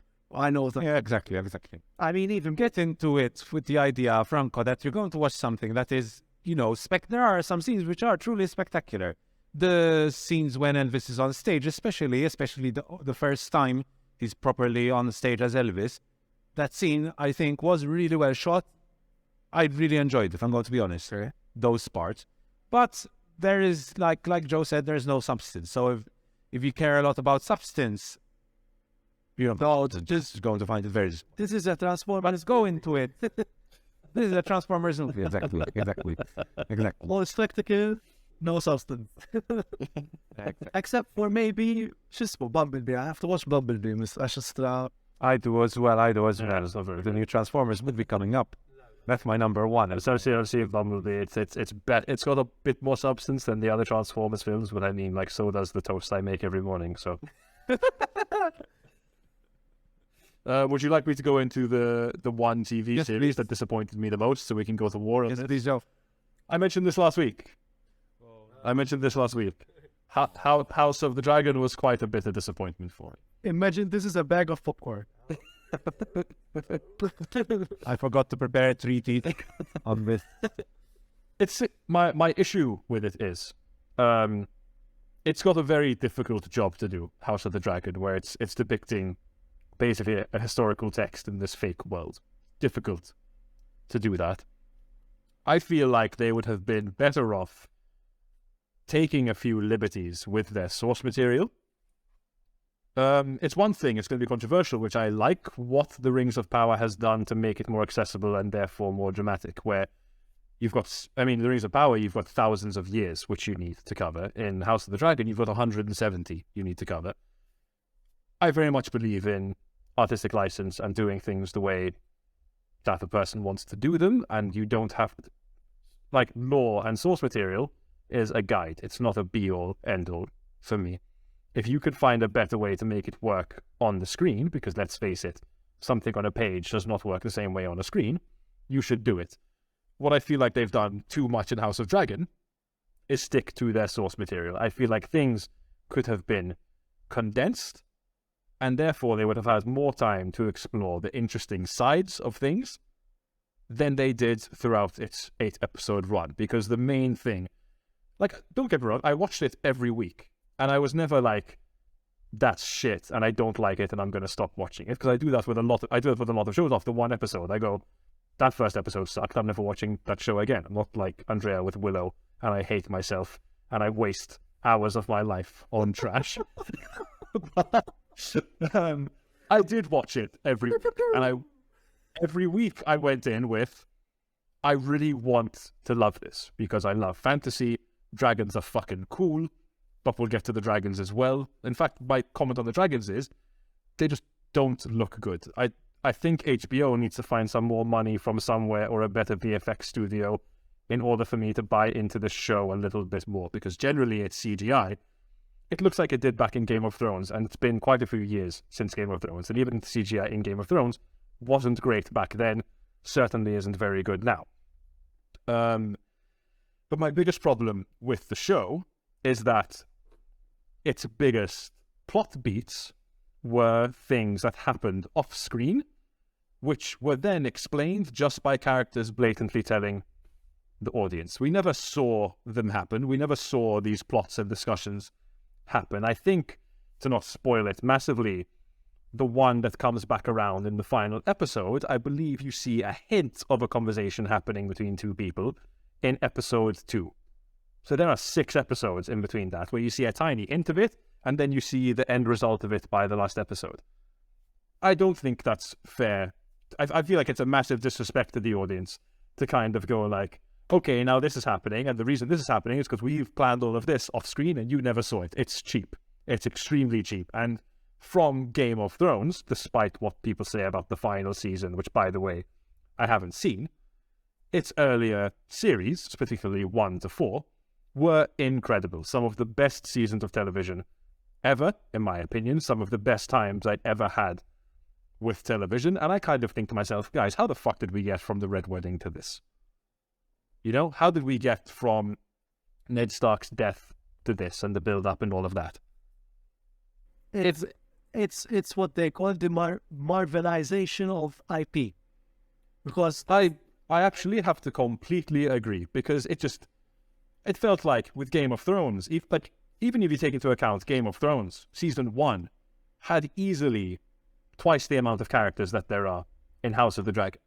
And each main one, so you'd say the main ones in Season 1 of Game of Thrones, would be Ned Stark, Robert Baratheon, Cersei, Jaime Lannister, Jon Snow, Robb Stark, and Bran. You've got 7 big characters there, and I'm probably forgetting others. I'm forgetting the main one, Khaleesi, as well. 8 to 10 main characters in one season of television, 8 episodes, who were served incredibly well. It felt like they had equal screen time in that first season of Game of Thrones. Whereas in House of the Dragon, you've only really got 3 to 4 main characters throughout the whole thing. And then you're going to tell me that the main big plot point and like deception happens all off screen in these 8 episodes. And then someone's going to come to me and say that's good writing. Yes, but Cassandra made a good point last time. Eh? She said maybe the problem with this one is they focused on one house. The fact that there were many houses on the original series. Yes, whether I mean you would think normally the main advice I've ever had whenever I've written a script, for example, my thesis film, when I first wrote that thesis film, there were about 5 or 6 characters in it. And I was making a 25-minute short film. The first thing my screenwriting teacher told me, look, cut out at least half of those characters, because you're dealing with too much here. So you would think dealing with less should make it easier and you can devote more time to everyone. But the only ones we really get time with, we get a lot of time with Rhaenyra, we get quite a lot of time with Viserys the King, and not really anyone else. Like one character who like, to be fair, the first 2 episodes, the first 3 episodes, I would say, I was really in on House of Dragon. I was like, this is shaping up really well. Where it starts losing steam and where I think it needed to condense more is when it starts doing big time jumps. And characters just change completely, because you have Matt Smith in the role of Daemon Targaryen. When he first starts the show, you're like, this guy is a horrible fucking asshole, and I would die for him because he's cool as shit. At least that's how I felt about Daemon Targaryen. And then from episode 3 onwards, he's basically non-existent. Like, again, I don't hate the show, and I will watch the second season, because then, to be fair to it, its last 20 minutes of its finale are great, because things actually happen, and they happen with context and merit. Because they happen because they've been set up with things throughout previous episodes. In fact, the best things they set up in this show is the conflict between the Targaryen families, between the kids of the Targaryen families. Otherwise, the main conflict between like Rhaenyra and I can't even remember Alicent Hightower, that conflict sucks. It's so surface level and just unimportant. No, I'm going to disagree here. No, it is. Come on, it is. It's really nothing between Rhaenyra and Alicent. Between the kids, the now, because of what has happened between the kids, now in season 2 it's going to mean something. But I kind of felt like for the whole season, it was them just standing on their pedestals of power, looking down their noses at each other, and kind of just being, we have to get on because we both care about my father. And that was it. So, I know that Alicent in the books is much more evil and much more of a straight villain than the one we got in the show. In the show, I think they tried to humanize her a bit more. Although I still think they failed to humanize her. I think the majority of people still agree that she's the one in the wrong, basically. But anyways, so that's one of the things they tried to do there. So that's one of the changes they made.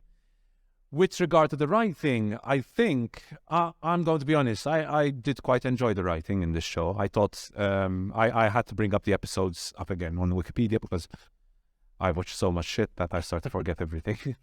And now I'm starting to remember again what exactly happened. And I thought episode 1 was a good introduction. I wasn't impressed. I remember posting my review on YouTube back in the days on episode 1.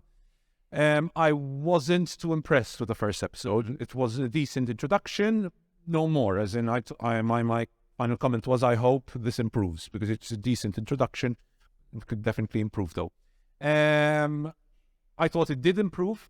I thought it did improve quite a bit. Episodes 1 to 3, 4, up till 5 were basically a build-up to the Sir Criston and Rhaenyra drama, basically. Yeah. That's basically it. So those were the first 5 episodes, and you had the first 3 episodes, which, like you said, focused a lot also on Daemon, who is my personal favorite character. Yeah, absolutely. In the series, he's definitely the most interesting character. Let's put it that way.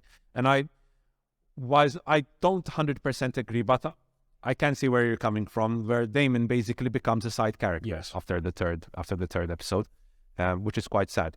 The few powerful moments he has later on in the season are, again, some of the best moments, such as a certain... But I was going to say, are they the best just because they're shocking or because they're merited? This is my problem with it as well. I think there's a perception that they're the best because, like, they're the biggest moment of all, which is fine. It's good to have a good, like, jaw drop moment. But, like, I feel like he's been severely underdone as a character. He had so much going on and so much like he seemed like a real conniving bastard in the first couple of episodes. So like you could really sink your teeth into him with the kind of deception he was capable of.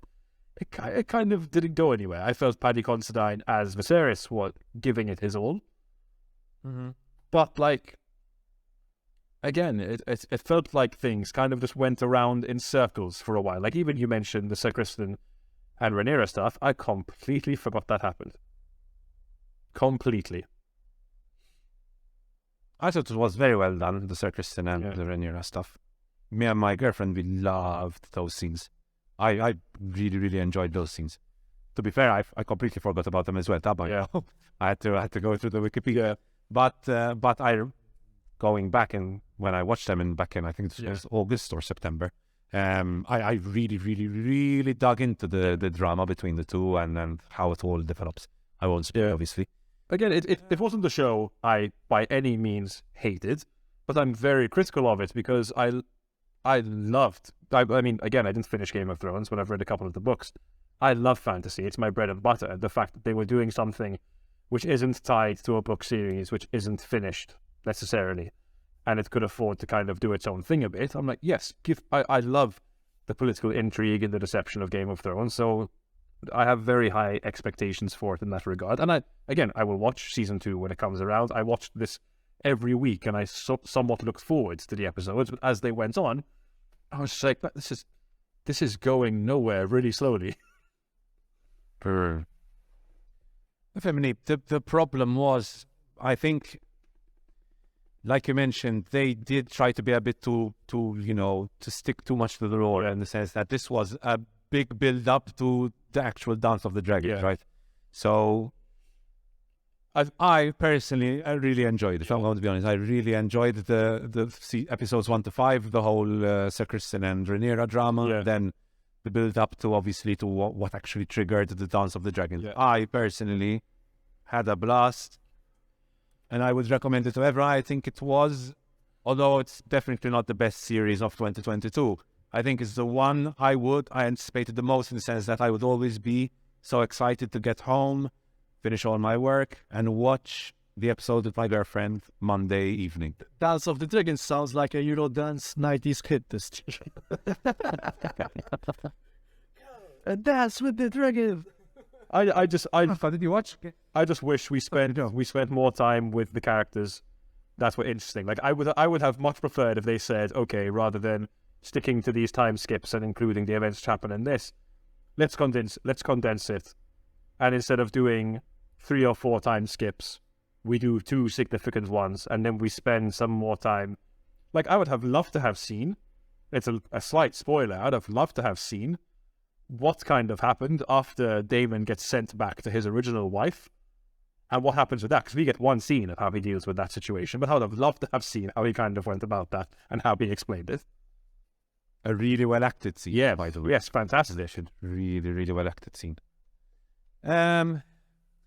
It's very awkward. They have so many characters they need to introduce. Yeah, because we were mentioning that maybe it's just one house, but there are a lot of very important characters. Dragons, and all these characters need to be focused on. Sir Kristen, all the kids, obviously Rhaenyra, and they, all these characters need to be introduced because they're all going to have their big moments in the Dance of the Dragon. It was a very awkward first season, but I think honestly, I don't know how I could have done this better. Just showing all the things they knew they had to show because they were relevant to future seasons, and keeping it as condensed in 10 episodes. I'm going to be honest with you, I don't know how they could have done this better. I have a couple of ideas. Show, don't tell. That's the first one. The Franco, did you watch Game of Thrones, by the way? Funny enough, I'm not, now that you mention, I'm not really following any fantasy movies and TV stuff. I mean, I get the problem with... Start with Willow, man. Thanks, but no thanks. No, it's. I think I like my fantasy to be self-contained. Like one movie, boom, done. Maybe again, like the problem with Game of Thrones and House of Dragon for me is so many people talk about it. I'm like, if I watch it, I'm sure to feel like, oh, that's it, basically. Plus Game of Thrones, I wouldn't have the patience to sit through 8 seasons to follow up So I'd rather you give me Mandalorian and Andor and Watch Dogs, you know? But just watch the first 4 seasons and stop there, to be honest. Maybe watch the 5th season and imagine that's the end of the story. Because the first 4 or 5 seasons are absolute. Well, no, let's be The first 4 incredible. are absolute quality. Some of the best writing. Game of Thrones, you saying? The books are brilliant. Yeah. I don't know, Joe, have you read? I've read the first 3. No, I have even The books are the same incredible. even books. I haven't read the fantasy. I have the Dark Tower for fact that it's over here. There's the collection. So that's one I have to buy and read. I'm curious about the Dark Tower. No, I liked it. I mean, the way he amalgamates the cowboy genre with the fantasy genre is quite masterful. Dark Materials, maybe I like because I like the mythology of Dark Materials. But I haven't watched the season. It's quite good, huh? I need to watch the new season now. I need to... Joe disagrees on website. Yes. What? With the Dark Materials series. I mean, I've got no connection to the source material, but what I did see of the BBC one, I was just like, nah, okay, I don't really care. I guess it's not for me. So. It's not amazing. It's not a wow, but it's okay. It's a nice series to watch. Yeah. Tipo, relax. Anka, Shismaka, tipo, Madonna, The Witcher, Orchestra. Something doesn't hook me up so far. It's very... I cannot comment exactly on Fantasy Vision, but I have to say, yes, I should give it more attention.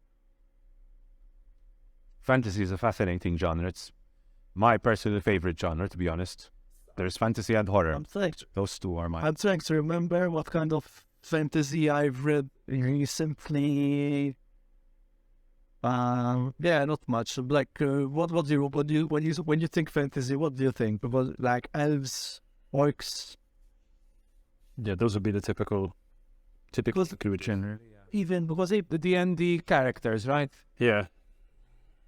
because for example, then for example, Grim Diablo and Grim Dawn. What I think of fantasy, it's more. Mm-hmm.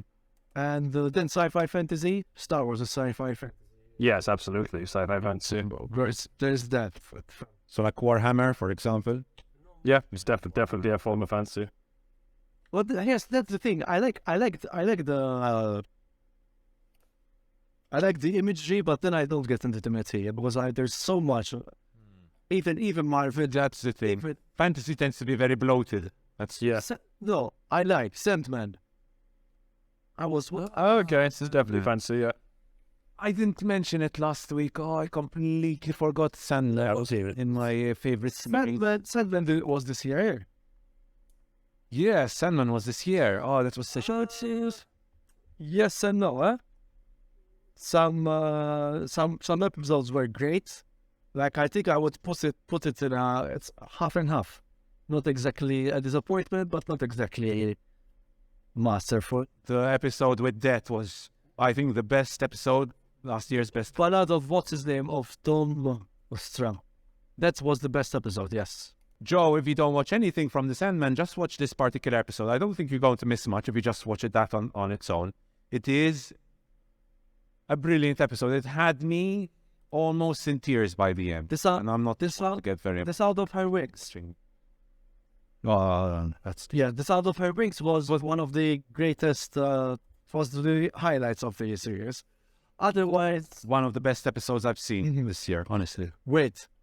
Sound of Her Wings at 24/7. 24/7. David Toulis in it. Oh, Lallo. Man. David Toulis. Sandman, what was happening was, I didn't continue it, in fact. I have to complete it. But, like, it started here, and then it went like this. It peaked with 24/7 and the Sound of Her Wings. And then... And the final 3 episodes were really disappointing, I agree. So that whole storyline really didn't do it for me, but the peak was so high that... And again... I still would say I really enjoyed it. And again, this is like we mentioned Bohemian Rhapsody. I imagine what if Sacha Baron Cohen would have done with Freddie Mercury, And I imagine as well what would have Joseph Gordon-Levitt done with the character, because Tom Sturridge, he looks the part, He looks exactly the part. but don't you feel sometimes he's a bit too... Wooden. Yeah. Speaking of Pinocchio, I think it's the character, though. I'm not too aware with the graphic novel, but from what I've read, the graphic novels are amazing. Like I did those before I left to Korea. I sold them, but they were one of the best comic books that I read, and especially the way he weaves in different storylines. I don't know. Even that sometimes was a bit like pantomime. yeah. For example, the one of the most awkward episodes was when he faces Lucifer. Gwendolyn Christie fits as Lucifer, She's great casting. but She's great. that episode felt so a little cringy sometimes. Mhm. You know, when she makes I can see where you come from. Would you consider it one of your disappointments, Franco, or no, it's half and half. Oh, half and half. half and Because like 24/7 and Sound of Her Wings were peak television. Like 24/7 was bonkers, Mhm. and again one of a good one location horror that was as well. And Sound of Her Wings with that epic storyline and seeing the ups and downs of the character was good. Mhm. But I don't think it necessarily. I know it's Neil Gaiman himself that made the series, and all the decisions lay in his hands. Like I didn't mind. For example, I didn't for all again how fandom toxic can be.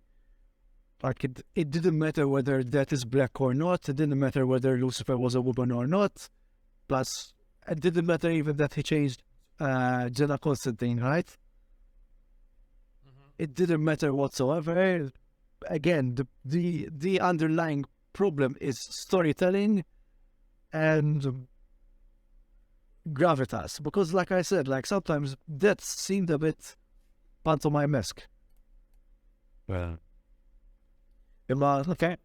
Yep. let's move on, Franco. Joe, do you have anything else you want to mention before we move on to Franco? In terms of disappointing, no. I will. Okay. I will save what I have.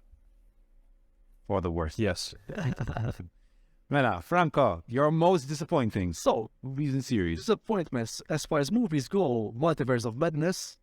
I mean, Oh my God, that's going to be in Joe's worst. Go ahead, go. Franco. I think these are the worst. You mentioning like disappointments. Yes, just like not the worst, just something that you had high expectations for, or maybe you had expectations, but Multiverse of didn't completely what those expectations. Multiverse of Madness. There are some redeeming qualities in that movie, but it's but wires. Funny enough, because I'm into this. Like I want to check out some erotic scenarios because of an idea I have in mind. Wires, it has great visuals, but cheesy one-liners. Oh, it sucks. Sucks. It's like okay, if you want a date night with your better half, basically, Lady Chatterley's lover is something you see and feel, enticed, so to speak. But with Wires, you watch it and laugh your heart out at some of the ridiculous lines that are. It's like watching a really expensive porn movie. No, what I said was it was like watching for a teenage boy's version of fan fiction, basically. Yeah, absolutely. Absolutely. And it's just like, fuck, like as I said, like on the porn aspect of things, like the sex scenes in this are so graphic and just so focused on the women in this case. It's when it starts to become a problem, I think. Because I don't know how many shots there are of, I mean, it's no secret that Sydney Sweeney is gorgeous, right? It is no secret. You just look at her and you go, that's a very good looking woman. But I mean, when there are like 4 different 20-second shots close-ups of basically her nipples the whole time. You're like, this is clearly from a certain point of view. But to be honest, when I suggested it to a female friend of mine, she enjoyed watching what's his name, the guy's scenes as well. But yeah, it's again, this is a guy directing a movie, so because I could see the whole lot of difference with the tenderness that there was when you see Lady Chatterley's lover, Yeah. and the sex scenes basically. And again, I have to wonder if there was an intimacy coordinator. Because that's another thing. If we're going to compare, I like doing this. If we're going to compare with the sex scenes of Chatterley and Boyers, in Chatterley there was an intimacy coordinator, and I think it helps. It has to have an intimacy coordinator in on set because they looked very natural. They didn't look lustful. They looked very like someone really in love, like someone really needing to unshackle herself from the boredom of a very unfulfilled married life, Yeah. and eventually finding love. While Voyeurs was there were some moments where I laughed out loud when she said something. Oh, it was terrible. It was very bad. Speaking of Still not in my worst. yeah, I mean yes, because there were some really interesting moments. Like there was the last scenes were quite well shot, and even the party scenes were quite well shot. Yeah, and I just kind of saw it as like, this movie exists. Exactly. Multiverse of Madness was a disappointment because, Sam Raimi does make something fun. And speaking of laugh out moments, there was a moment like when his third eye appears, and I find terrible. I bursted out laughing unintentionally. Yeah. And basically, the problem with Multiverse of Madness, I was expecting more horror again, but it was focusing a lot with the character of Wanda, which I think Cassandra gave version last time. Bullet Train was... Haven't seen it. It was disappointing. What was disappointing was with David Leitch. David Leitch is a good actioneer, but it was like watching knockoff Guy Ritchie, basically. There are some haha moments, like some interactions, but again, it's spent so much time being so snarky and it takes time until the action picks up, and it doesn't pick up. Moon Knight was a very disappointing. I think that was something where they made even the way, honestly, Oscar Isaac was overselling it. Really overselling it when I saw the Overselling. the marketing campaign was so The marketing. Oh no, I thought you were saying his performance. yeah. I think I found his English version was too earnest. Honestly, it was too earnest, and the fact this is the same problem that I think they're gonna find. Moon Knight is one of the most violent and dark characters. Again, I haven't read the source material, but they do say that Moon Knight was Marvel's answer to Batman. And I guess, yes. not necessarily. There were some, funny enough, the episodes that I enjoyed more was not by the Egyptian director. Mohammed Diab. Mohammed Diab is the director. I have to check out that movie Clash because it's set in a police van, and there's the pro and anti-Muslim Brotherhood demonstrators in the same van. So it looks very. Reading this, I mean, it looks very interesting. But I think when he's given this kind of material, the director shines. In this case, again, it felt bland. It did feel like the Marvelization of, the visibility of culture.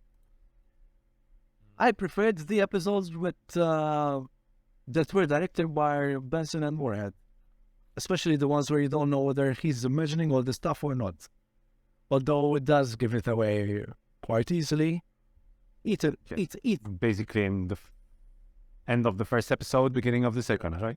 But even Ethan Hawke is still disappointment. She's like, Wait. Benson and Moorhead directed part of Midnight. yes. Jesus Christ, there's no hope for indie cinema. But listen, but you know what they said one day, because I saw. See, if they're literally taking a paycheck, fair enough. Everyone needs. Yeah, yes. That's A Moon Knight was a great concept on paper. On paper, Moon Knight with Oscar Isaac, Ethan Hawke. It is a match made in heaven, but in practice, it didn't work out as well as I hoped. Very good soundtrack, great concepts in theory, very good first episode, but then so bland and so boring for most of the episodes. And then a lot of action takes place in the final episode. final episode. I think is the worst, because they introduced an interesting character at the very end, one of his personalities. So this was all in it. No, but that wasn't an intro. That was more like this is what could happen in the future, kind of. Yeah, that was one of his most interesting personalities. Oh, definitely, 100%. But I think it was more a wink to the fans who've read the graphic novels rather than the. So but this is a problem of storytelling recently. I don't want wink to the fans. Give me an interesting storyline. You don't introduce the most interesting character in the very last episode, the very last few minutes. No, I agree completely. It was very bland. The first episode was great. I really enjoyed the first episode. I thought the action in the final episode was decent. Apart from that, very, very, very bland. Very, very, very bland. Sorry, Dan. It was the one where they start playing with the idea that maybe he's imagining all the stuff. That was good as well. Yes, I'll agree. Yes, I can agree with that. That was also good. Again, like, why didn't they lean into the horror element? Because they had lots of potential to lean into the horror element. Mm-hmm. It wasn't. I'm sorry. Like I'm begging for blood, but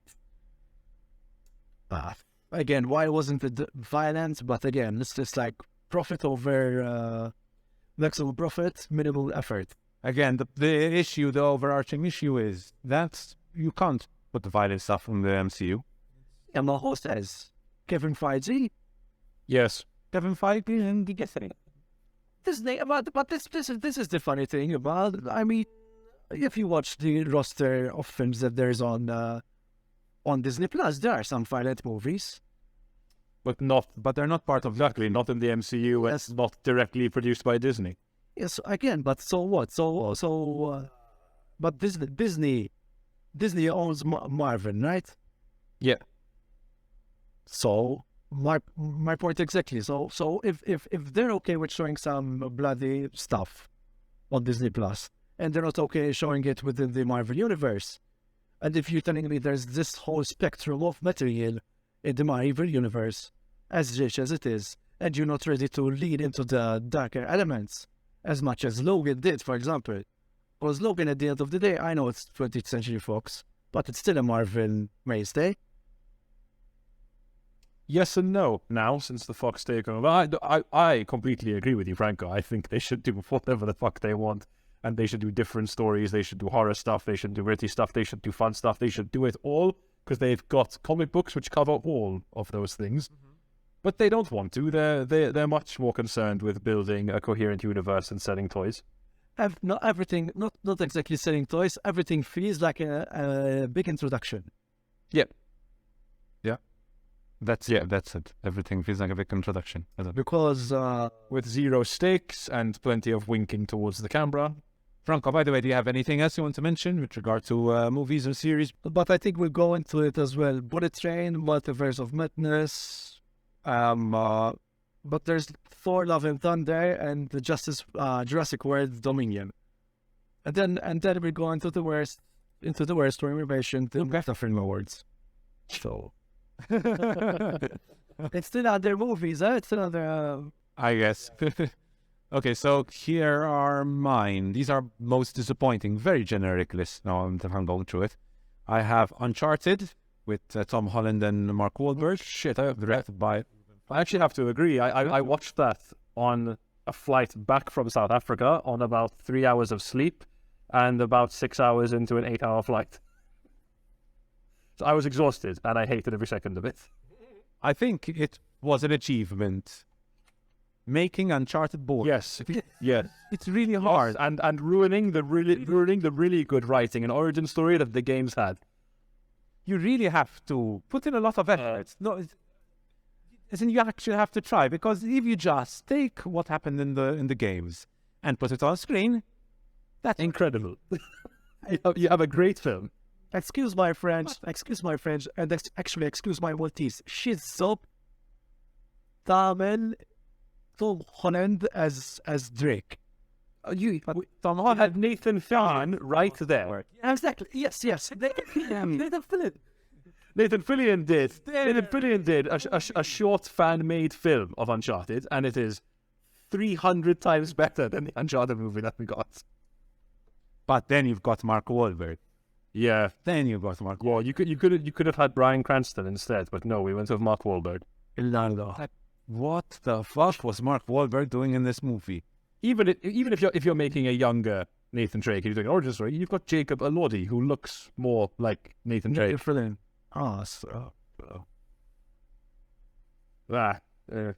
Unfortunately, this was the period of time when everyone was trying to get Tom Holland in everything because of the success of Spider-Man. That's another problem with Marvel actors, Estra. I mean, bar Chris Evans, which she made a good turn in Lens as Ransom in The Knives Out. Yeah. They haven't really done much. Yep. They're going to have a huge problem, the actors of Marvel, because people got... Again, Quentin Tarantino was right. It's not the movie star, it is the superhero. No, it's the character. It's a superhero, exactly. The Grey Man, another very generic choice, but I had quite high expectations. I don't know what you guys thought about Extraction. I quite enjoyed Extraction, but I was very disappointed by this.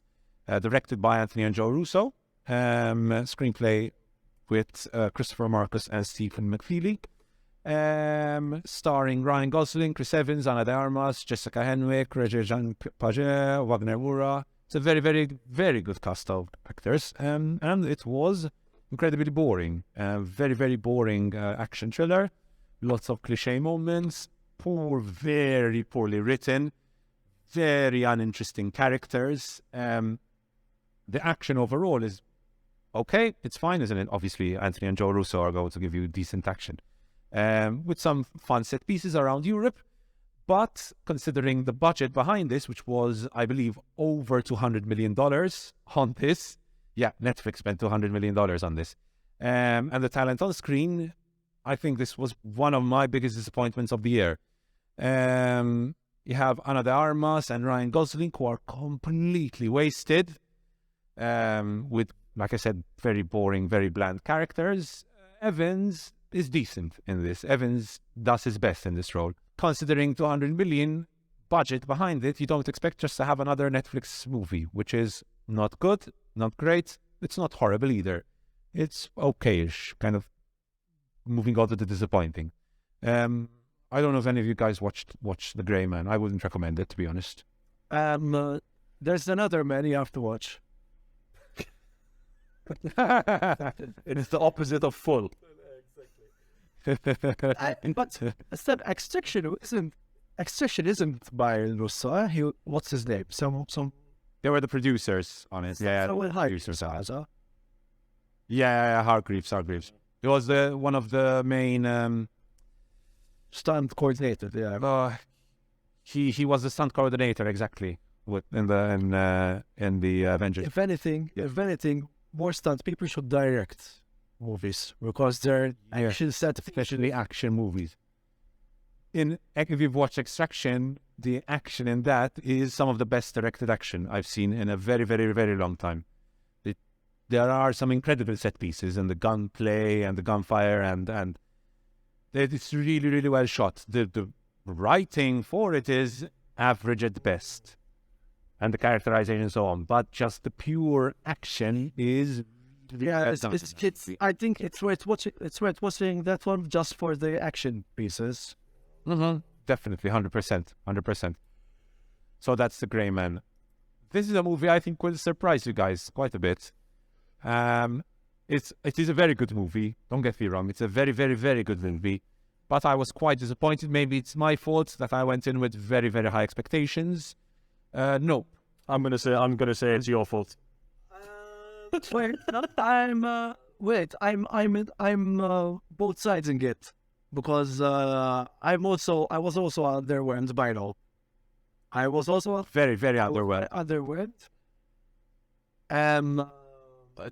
I fail to see how that's possible with the last 10 minutes of that film. But yes, the last 10 minutes were good. But here's the thing: I think the problem with that movie is again hype. People are expecting another Get Out or another Us with like some thematic elements in it, so which worked against the movie.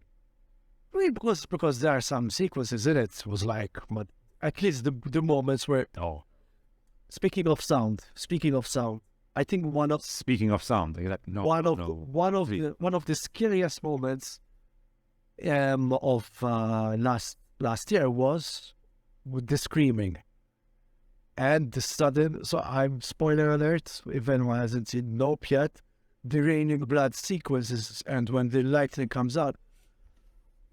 That was great cinema. But then again, the things surrounding it where I felt one again. Speaking of time, it could have been shorter.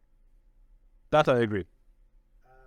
The pacing was off. That the what's his name? With the deep voice guy, who was underused. Yes. He had Michael Wincott. Like- Yes, Michael Wincott. Yeah. Michael. Michael Wincott. He was very underused. I mean, he could have done better. It does make a good point about spectacle, but again, I mean,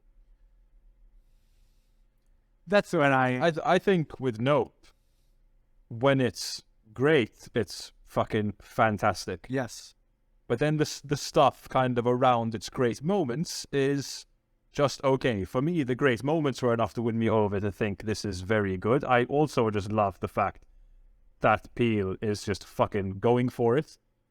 He's really trying to do big new things and he's writing original things that we actually haven't seen before. And how good is that? I agree. Yes, I agree, and that's why I will continue supporting him. for example, that was really interesting that he turned UFO to a living being. That was very Yes, exactly. We've never seen something like that before. that's for sure. No, the dialogue was sometimes really awkward. I couldn't understand that, and the humor was so cringeworthy. And I know a lot of people said it's the whole point of, and even Kiki Palmer's character, for example, the whole point of her character was, I didn't like her at all. And I liked none of the performances except for Michael Wincott. That's the only perfect. Really? Not even Daniel Kaluuya? No, Danica, No, 0%. I What? actively dislike. Really? Yes, That's these are fighting I words now. actively dislike. because Danica and his like the idea of Just his presence, like, yeah. he was very. I think I liked his performances with lots of trauma, and he was very like contained. Mhm. And He does 90% of that film with his eyes. yes. In fact, that's one thing that my father mentioned. It's so much my father. I think he would love Get Out, but he didn't like it. No, so that's why I'm halfway. I still think it's a good departure for Jordan Peele. I'm still looking forward to see what he's doing next. But like for example, the Latino character, right? It's his connection to Kaluuya's and Kiki's character was a bit fraught. Even his introduction. It was just a weird inclusion in the movie. Corridor Crew, again, I keep mentioning these guys. They mentioned the most unnecessary Akira slide ever. Not to mention that apparently the race, if you like go through it frame by frame, the race show. I liked, but I have to admit, I liked the alien character design. That was very. Yes, very unique. But it's also a callback to Neon Genesis Evangelion, one of my favorite animes. Mm-hmm. It looks like an angel. I'm not saying I hated it. When I gave it a review, I gave it a 3 out of 5. But not even. But that's it. I got out of a Jordan Peele movie with a 3 out of 5. That's very disappointing. I know I was halfway. That's why I'm halfway, because I understand what he's doing, but at the same time, I did feel underwhelmed. No, I completely understood the whole point behind the movie, the message, but just the performances. I did not get the performances at all, like I mentioned. I liked no one in this movie. I like none of the performances. Except for Michael Louis. No, I cannot. I would say for Barbie Ferreira, the hardware store guy. Otherwise, everyone else is good. Kiki Palmer's fantastic in it. Kiki Palmer. Yes, fantastic. Even Stephen Yeun with the little thing he has to work with. Like, Stephen Yeun's great at everything he does, so is Daniel Kaluuya, to be completely honest. But that's what I would say about Daniel Kaluuya. This is the first time I didn't like him in something. And I think it's funny. It's funny. Because the chimpanzee sequence is good, but I prefer the sequence when you hear the people screaming, "God help us!" and then blah. Even now, right now, that got under my skin because that was all sound design. No, that was good, really good moment in the movie. Something else I didn't mention, it's very disjointed and disconnected. Yeah, trivia moment. Speaking of sound design, you know what Jordan Peele directed the people to say, the extras, the time? So he told them to give them a moment of actual terror, and the other direction was, imagine you're on a roller coaster ride. Okay, I get that. And that's why it worked, because when I listen to the sound again, it's true. There's that moments like you're not sure whether they almost ecstatic about it or just, Yeah. It makes it. I think it makes for a good ambiguous moment, because what the fuck is? It's a really big. What the fuck is happening moment? No, because worth mentioning, because Hoyte by Hoytala, they used day for night shots, but by using two cameras, one shooting in infrared and the other shooting in normal color. So that's a good technical aspect. Yes. And Hoyte van Hoytema is an incredible cinematographer as well. Yeah, and it showed in this movie, as in Nope was beautifully shot. Yes. Anyways, so those are my movies. With regard to series, I have one disappointing series, which was the Halo series. I don't know if you guys have ever played. I loved Combat Evolved back in the day. Combat Evolved is the first one, Joe. The very early. Yeah. Oh, the first one. One of the first PC games I ever played, like properly. Ta-da. All right. Madonna. That's all. I love Halo. I've played quite a few games. So far, there's no game adaptation that has worked so far. So it all rests on the shoulders of Last of Us. Avatar. Avatar. The League of Legends animated series. Arcane. Arcane, not Avatar. But that doesn't really count, because League of Legends doesn't really have a story. It's an online MOBA. I thought, like, when I think adaptation, I think when you're adapting like what it's about. What apparently is quite good, which has done well with critics and audiences, is the Sonic the Hedgehog movies. Yeah, I watched those. Yeah, they're fine. They're fine. enjoyable. Actually, quite. Yeah. Did you watch the second one? Not yet. I really enjoyed it. Not yet. Watch it. It's a really good. I enjoyed the first one. I enjoyed the first one, and I was surprised by how good the second one was. Had some moments which are a little unnecessary, but overall, it's actually a really good movie. But anyways, talking about Halo, I didn't know what to expect about the Halo series, but I expected something better than what I got. I was actually really shocked by how bad the CGI was in this series, and in a Halo series, CGI is really important. And this is we're talking about a 200 million plus show, and they made it look really cheap, really, really cheap. Many of the characters, I know, like Joe was talking about, like the lore, and maybe it's not always important to follow, but you can't take a character like Master Chief and completely change that character. Like, it's important to keep at least the main points of that character from the video game. You need to keep those points, and it's complete. The character is completely changed.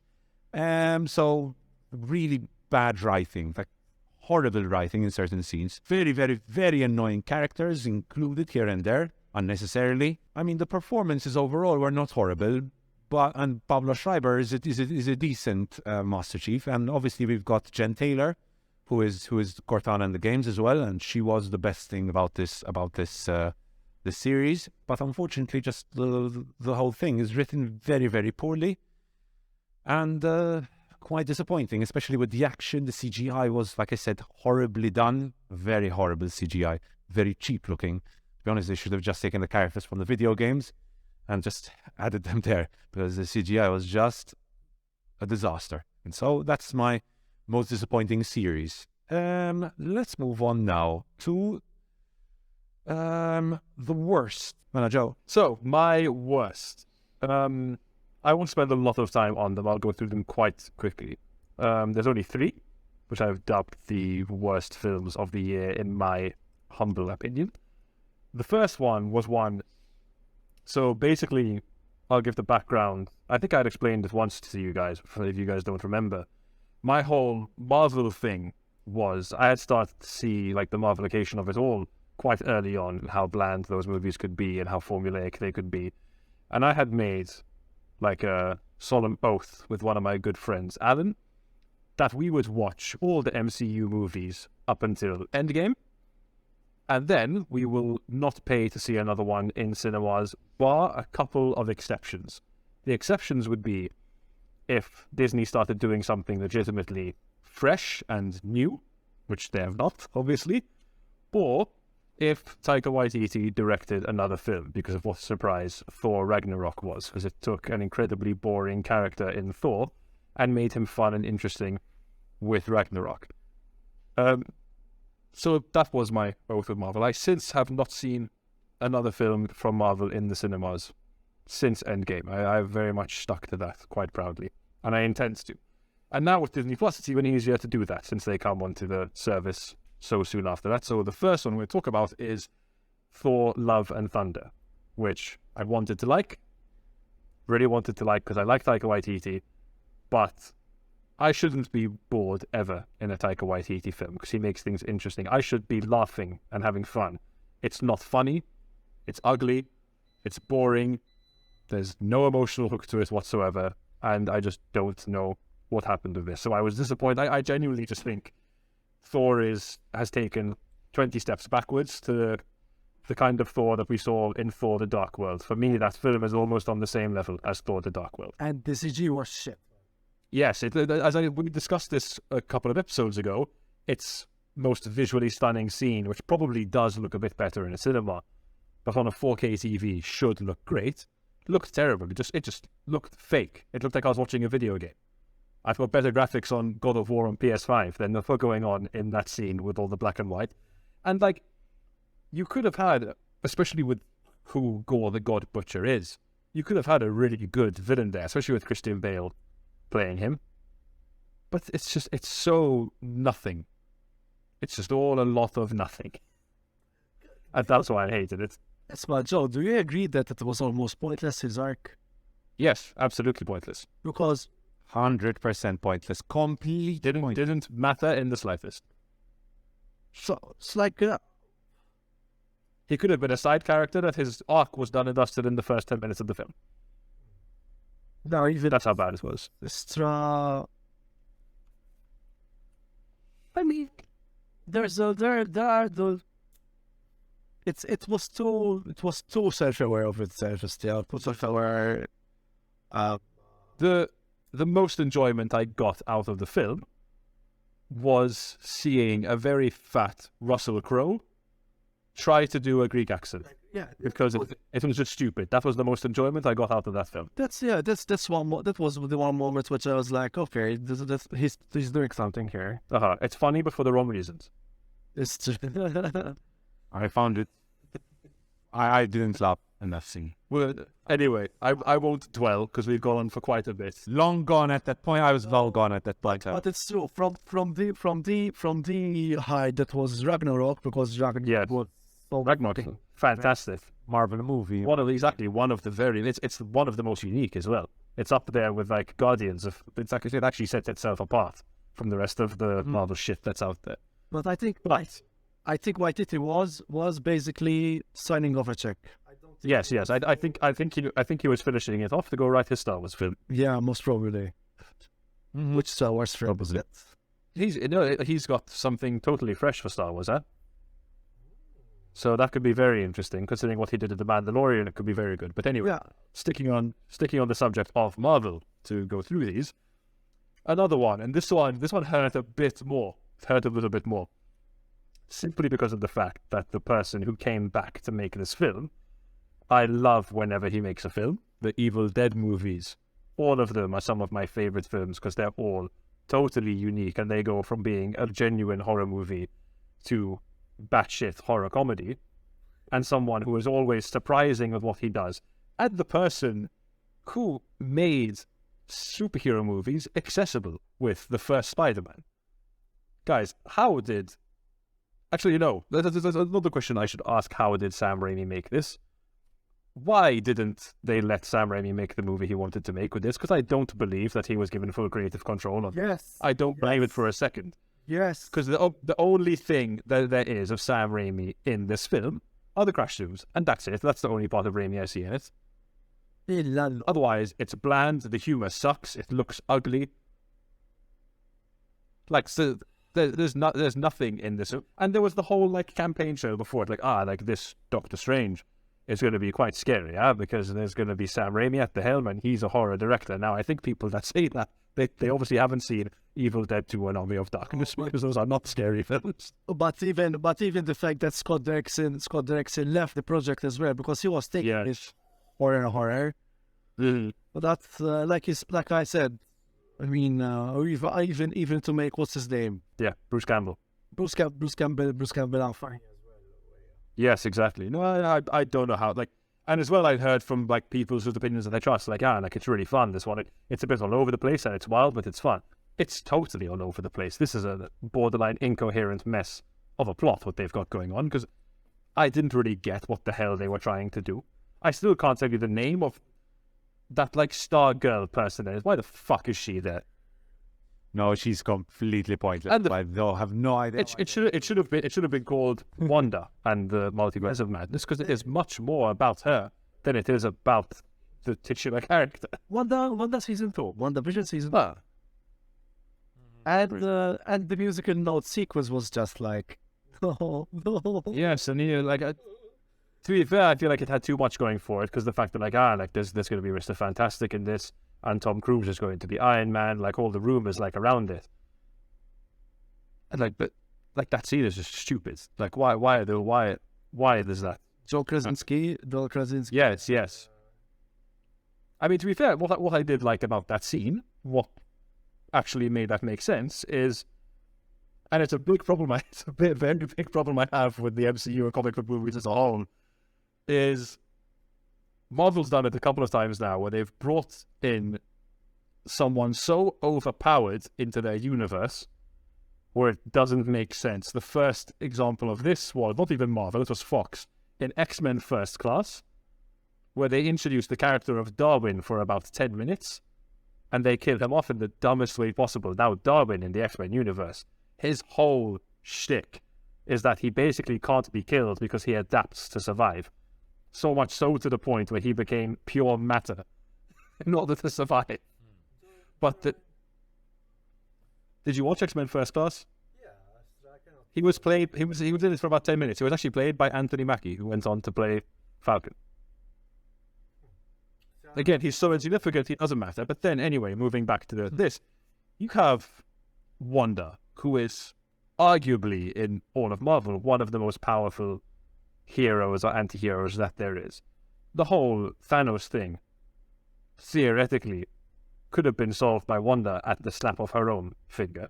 And I like that they kind of prove that in that sequence with, like, the New World Order people, with, like, Mr. Fantastic and stuff like that, because without even raising a hand, she kills all of them. That's how they connect X-Men with the Marvel Universe, right?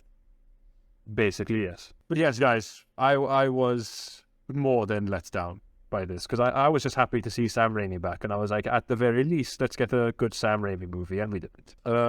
I didn't hate it, guys. I thought actually That was the reaction, to be honest. That was the reaction, basically. No. I thought it was quite fun. Massive issues with it as well. Like, I pretty much agree with everything you've said. But maybe it's because when I get into a Marvel movie, I have very, very low expectations compared to, for example, when I go watch a Jordan Peele movie. But I wouldn't say I was disappointed by this. I mean, same. There were some visually quite interesting scenes, to be honest. There was one scene with the mirrors. I don't even remember it. like 1/3 into the movie. It was a very nice. It was really interesting when his third eye showed up on its head, and it looked literally like fucking clip art from the It 90s. was very awkward. That was incredibly awkward. I can't believe that was in a film that cost millions. I can't believe it. No, it's true. It's true. Like, and you guys just watched Barbarian, and that cost like a couple million. And that looks incredible.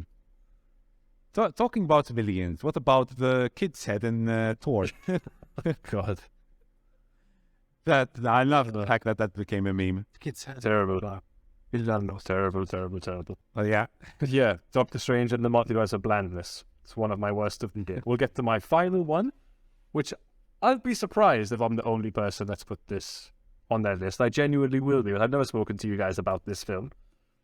This is one of my proudest letterboxd reviews, which I gave for this film. I gave it 1 star, and I did it in a pros and cons list. This is Don't Worry, Darling, by Olivia Wilde, starring our lady and savior, Florence Pugh. And this is the review I wrote for this film, guys. So the pros: Flo is good, Florence is good, the core idea is good, the style and the cinematography are good. But that's where the pros end, because the cons: it is horribly contrived and poorly written with a lot of shoddy exposition. It's stupid. Harry Styles is doing a voice that is not from planet Earth. It's stupid. It thinks it's smart, but it is in fact stupid. Its twist reveal is poorly done and relies on shoddy exposition. Said twist is, and I can't stress this enough, stupid, and it wastes a good core idea, lead performance, and setting. This is one of the dumbest films I have ever seen. It doesn't make sense. It's like a really shit Black Mirror episode. There are things that are brought up throughout the film that just are totally irrelevant and don't make sense. Like, I'll start on the Harry Styles of it all, because I just don't understand what is happening in this film, right? Harry Styles is a British guy. In the story with the whole twist, I'm assuming you guys have seen it. You haven't, Franco? I haven't yet, but I don't mind if you spoil it because I was. I'll do my best, because people still might want to jump into this giant pool of shit if they really hate themselves. But there's no reason for his character to be doing this really bad British accent. It begs belief. Like, Andrea, the plane, why was it there? Can you tell me why the plane was there and why she tried to go to the plane crash? Why? What does it bear on the story? Why? Like, a lot of people tried to say, like, the hype around this film and the controversy around it are the reason it didn't do well and it got review bombed. I've seen some fucking weird reviews of people defending this film. A lot of people in Malta defending this film, and I can't understand them, and I won't mention them by name because that just seems like me being a dickhead. But I've read their respective reviews, and I don't get a single thing of where they're coming from. The only things I can give it is that Florence Pugh is good because she's a great actor. That is the only reason why, and it's proof that she's a great actor because she's got very bad material to deal with, and she's still good and believable. It is well shot, and it does look very good. Like, even every trailer I saw of this film, I'm like, whoa, that looks like it could be really interesting and really cool. And it's just not. Like, I thought it was going to be this, like, cult thriller horror, and it just isn't. And it's just bad, and it's this weird sci-fi stupid twist shit thing. It was a film where literally I finished it and I was just like, that is such a waste of a decent concept and a lot of talented people in it, and it didn't need to be done. Like, even the character, like Chris Pine's character in the film, there is an air of like him being sinister, and I think that's just because Chris Pine is good at looking sinister and he's a good actor. I didn't hate this. No, I didn't. That's why, like, the only performance I really truly hated, and I didn't hate it because it was hilarious, was Harry Styles. Yeah, no, Harry Styles, 100%. I agree with. I don't know what he's doing. First thing I said when I came out of, and I watched it with a lot of Prickly Pears people as well. Don't Worry, Darling, and this is the first thing I said. Harry Styles. I just don't know what he's doing. Why isn't he? If he's meant to be British in that part, why isn't he doing his regular speaking accent? True. You know, like I don't know. Yeah, it's by far and away. Like even like I try and look at other things, like Thor and Doctor Strange. They probably border more on being disappointments rather than worst. But I did really, really like. I shouldn't be bored when I watch a comic book film, but I was bored when I watched Thor and Doctor Strange. In Don't Worry, Darling, I was just angry. Okay. I didn't hate it as much as you did, Joe? So I'm a hater, so it's fine. One major rule was it made Jordan Peterson cry. So So, like the Jordan Peterson part, because this was a discussion I had after the movie. Joe, did you get the whole Jordan Peterson thing? No, I avoided that part of the drama, to be honest, but I don't like Jordan Peterson, so what was going on with this? No, because basically Chris Pine's character is basically based on Jordan Peterson. I very, very much dislike Jordan Peterson, and I disagree with a lot of his takes, both political and. But let's not get into. I don't know. Jordan Peterson is not a good-looking man, and Chris Pine is one of the most beautiful men I've ever seen. So that's already exactly. Those were my exact words when I came out of the cinema. Like Jordan Peterson's an absolute fucking incel. Like Chris Pine definitely doesn't have a problem sleeping with women. Like have you seen him? Exactly. If you want to make a Jordan Peterson character, make a Jordan Peterson character, but don't cast. Yes. I mean that fit because it just. Yeah, I don't know what Olivia Wilde was thinking with a lot of this things she was saying around this film. Because, okay, the ridiculous one you have is like the whole did Harry Styles spit on Chris Pine thing in that video. I like to believe he did just because I like catty drama. But she didn't do herself any favors because the whole build-up to this film was this is a feminist masterpiece and no men come in this film and only women come in this film. And then she's like, oh, I kicked out Shia LaBeouf from the production because I had a no assholes policy, so I told him to get fucked. Shia LaBeouf literally shows an email and a selfie video of Olivia Wilde begging him to come back to the production. And he proves with an email that he left due to scheduling conflicts. That's why he left, and he didn't like the direction it was going. And then she's saying, oh, no assholes policy, I'm not having that misogynist on my set. Like, you didn't do yourself any favors at all. And then you completely alienated Florence Pugh, who, apart from being a great performer, is said to be one of the most likable people working today in Hollywood. You know, she completely shot herself in the foot with this, but at the end of the day, it's just a bad film. You hyped up a film that was bad. Maybe you didn't know it was bad when you had it. But I thought the drama behind it was much, much, much more interesting than the actual movie. Absolutely. Spitgate is one of the best things to ever happen in the last one. The fact that it was at Venice Film Festival as well, like this prestigious festival and that shit's going on, fantastic. They're all arguing, meanwhile Florence Pugh is sitting on the beach having an Aperol Spritz. Refusing to do any media for the film. Exactly. That's a Netflix film in itself there. Yep. Yes. But yeah, there you have my worst of 2022. So, Franco, your worst. There's he mentioned Thor: Love and Thunder, Multiverse of Madness, Jurassic World Dominion. Like I haven't seen it. Haven't seen it either. I mean, I watched it to see what they did. It was just a nostalgia cash grab. What else? Badly edited.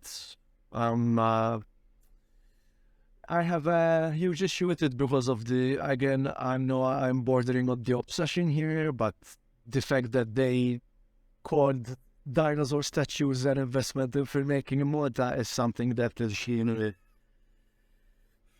pissing me the fuck off, which then leads me to the fact that one of the worst things that ever happened, especially the case, like, to continue with what Matthew Maggi said last time, is the Malta Film Awards. That happened on the 29th of January 2022. I'm sorry, people who are trying to, in Maltese we say bench law, as putting this event as something useful. I'm sorry, it was completely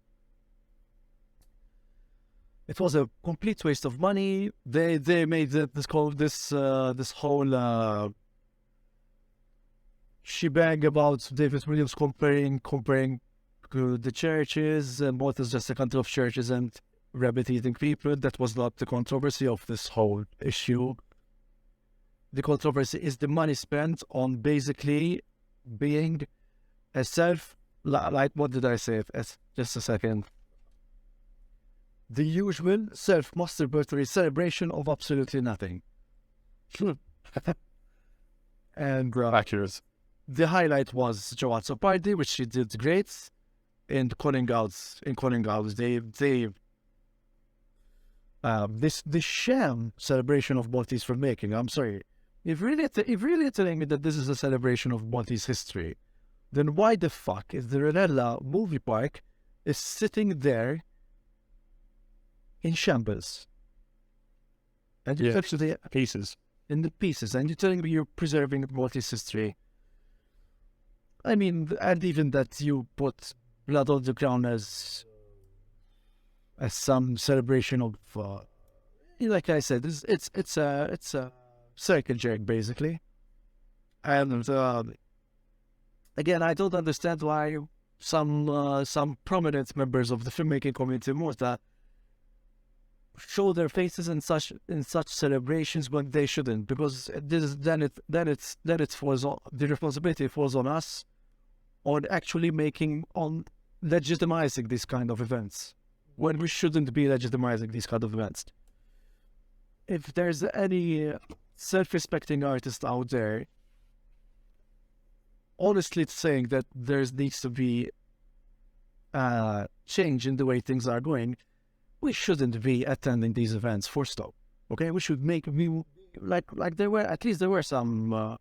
Honestly, there were some. Marta Bonici, the team behind Lutzu. There was also, I think, Rebecca Cremona. I think kudos to them because they did not attend the event. Pierre Lune as well. There were some people there, and I think that sent the right message, not be there whatsoever. So the Malta Film, I think that was the right message to send at the Malta Film Awards is, hey, you need to respect us. Don't take us anymore for a ride. I don't have any high hopes. I'll keep on doing my own thing and hopefully have a good crew of doing I think, because there are some people, like one of the award winners really that deserve to win the award, Dino Bonello, because everyone speaks highly of this guy. Joe Azzopardi also deserved the award, but then again, I mean, it was a whole celebration of nothing. Mm-hmm. And again, we keep on saying we need to do much, much better as far as the filmmaking community in Malta is concerned. No, for sure. I agree completely. Did you watch it, Joe? No, I didn't partake in any of that. Lucky I had left the country. No, I avoided it. I made it a point to completely avoid everything about it. only saw some snippets of it. Joe Azzopardi snippet was great. Yeah, what Joe did was great, but Joe is a good guy. Like I know him very well personally. And this time in a teacup, that was David Williams' jokes, which, as usual, Maltese people lack self-awareness and the self-deprecating humor. Mm-hmm. Can we? Next. All right. Okay, so this is my list. I had to switch off the camera because I had some camera issues. So my first series that I'll be mentioning is a series including Viola Davis, Michelle Pfeiffer, Gillian Anderson, Dakota Fanning, and I cannot believe that is the series that defeated me. As you, people who listen to this podcast will know by now, I watch literally everything. So if I start a series, I do my best to finish it.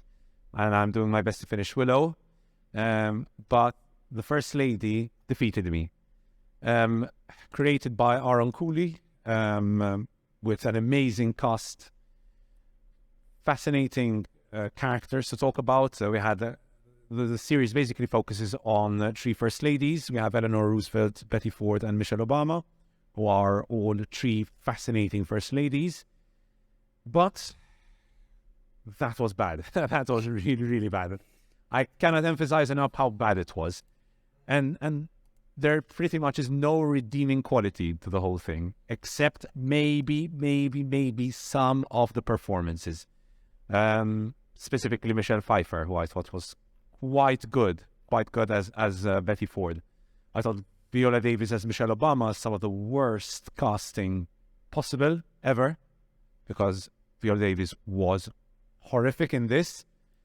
I love Gillian Anderson. I love her in everything I've ever seen. I've never once come out of a movie or series, including her, and I thought she was anything but excellent. And in this, I don't know what they did to her, but she was also pretty bad, which is saying something. To get a bad performance out of Gillian Anderson, you really have to try. However, the worst thing about all this, obviously the actors are not to blame in any of this. So the writing, the big problem with the First Lady is clearly the writing. So the showrunner Aaron Cooley tries to link the lives of these three First Ladies through certain similar themes. So for example, in one episode, the writer tries to focus on the theme of race. There's another episode where the writer focuses on their health. There's another one on the run-up to becoming First Lady and their husbands becoming president. Which means that you're flashing from 2008 back to 1974, then 1933, then back to 2008. And that completely destroys any pacing. The whole tone does not make sense. Completely disjointed storytelling. It's just a big, horrible mess. And considering the talent on screen, that is a massive disappointment. I really don't get how they could have gotten this so wrong. I don't know if you guys watched this. I doubt you watched this. No. And don't. Apparently it was cancelled after one. I hadn't even heard of it, to be fair. I mean, I watched this because I literally try to watch everything. and I mean, to be fair, it has Viola Davis, it has Michelle Pfeiffer, Gillian Anderson, very good cast. But yeah, it was a disaster. So that's the First Lady. This one, to be fair, should have been in my disappointments because it wasn't horrible. But I was seriously disappointed. This was one of those that almost made me angry. But it was kind of saved in the final episode with the Obi-Wan Kenobi series. I really disliked it. From the opening episode till episode 5, I think this had 6 episodes, right, Joe? Yeah, the 6th. I think the first 5 episodes were very hit and miss.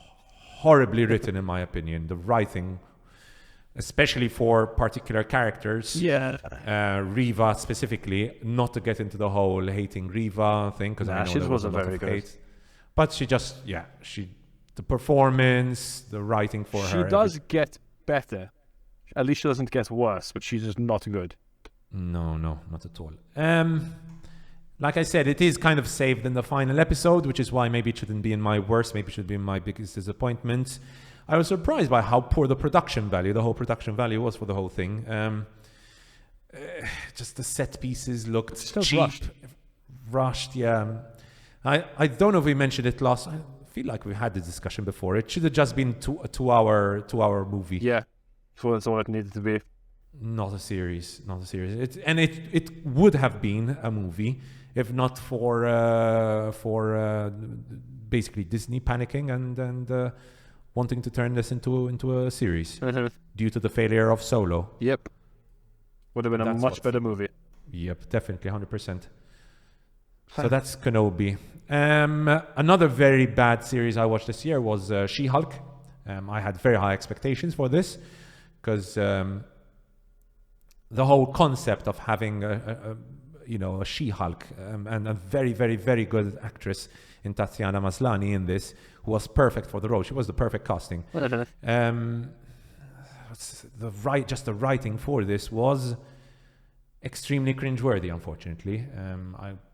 I don't like to mention, identity politics that much in my reviews. I think it's using the word woke is extremely cringe, and I hate when people, because all art is politics in a way, but there are ways of showing this stuff which is done much better, right? Like something like She Said, for example. Obviously, I'm comparing to completely different things, but just She-Hulk was just horrific humor. The humor never worked. I did not laugh once. I think throughout the word whole series. the word you're looking for is virtue signaling, basically. Yes. Again, that's another phrase I try to avoid using, but unfortunately, that's what it was in this case. Yeah, honestly, and Marvel has had some pretty bad villains. This is, I think, the all-time worst villain ever showcased in a Marvel series or movie. Unfortunately, She-Hulk's character was just annoying pretty much all the time. And yeah, it's one of those series where, unfortunately, I hate to say it, because again, I don't want to sound like one of those right-wing nuts who mentions like woke in every review, but this is one case where I do agree that politics took precedence over story. I enjoyed the Daredevil cameo we had. Still not as good as, again, and like I said, my expectations for the Daredevil series are quite low now, but at least it was something. So yeah, She-Hulk was very, very disappointing. Then this is something I just finished watching, which was Witcher Blood Origin, which was, again, very, very, very disappointing. Awful production design. You have, so parts of the series take place in a village, which is literally in the middle of nowhere. Now, this village, when you get like the wide shots of it, you can see like 6, 7, 8 buildings in total. Now, these 8 buildings in total include a bank, include a brothel, include a pub. So the other 3 houses basically have quite a few services in their small village. Yeah, everything feels cheap about The Witcher Blood Origin. It's horrible performances by some of the actors here. The writing for the whole thing is very, very weak, and it's such a disappointing adaptation of Andrzej Sapkowski's work, which I love to read. Currently in the 3rd book now, and I'm having a blast. And the fact that they just ruined the whole conjunction of the spheres just makes my blood boil. So that's another series I would recommend avoiding. Witcher Blood Origin on Netflix.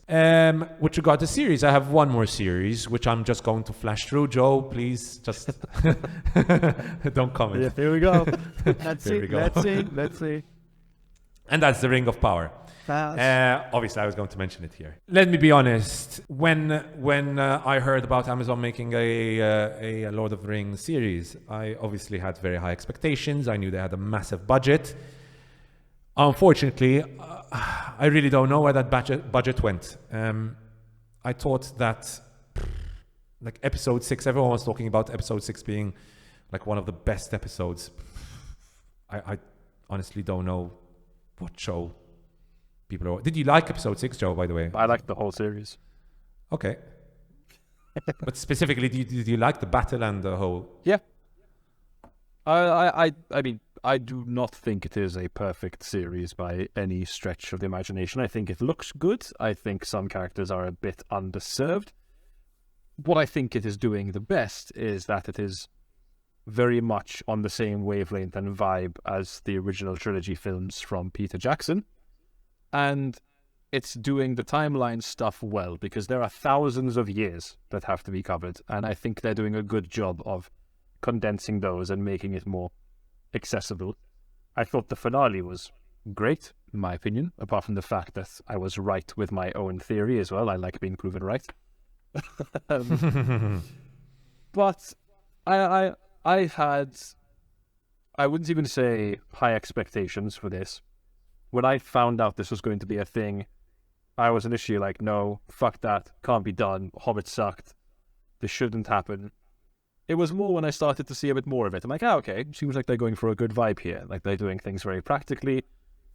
So for me, it sits at probably, if I'm rating it out of 10, it sits at to be exact, probably a 6.9 out of 10. It's not quite a 7 for me.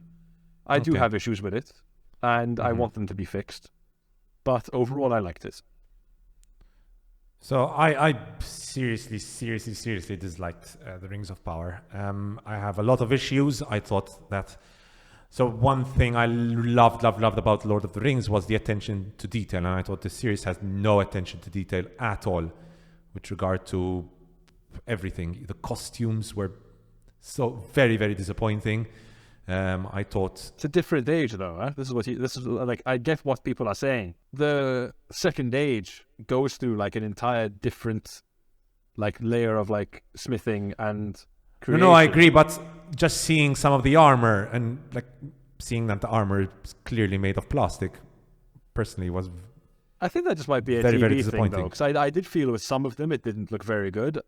I did like the Numenorians, and I liked that they were very much just like the ancient Greeks of this universe. I like that a lot. But what did we get from the Numenorians? Like, we didn't get anything like interesting. I mean, yes and no. We have now what's going to be the start of the fall of Numenor. I mean, there's a Yes, lot no, to that's do. fascinating. Like, There's so much that needs to be done. Like the fact that like the first season ends where it does, I'm like, shit, they could go on for 15 seasons with things that need to be covered. oh, 100%. Like, but reading the Silmarillion was such a better experience. Like, I disagree, actually.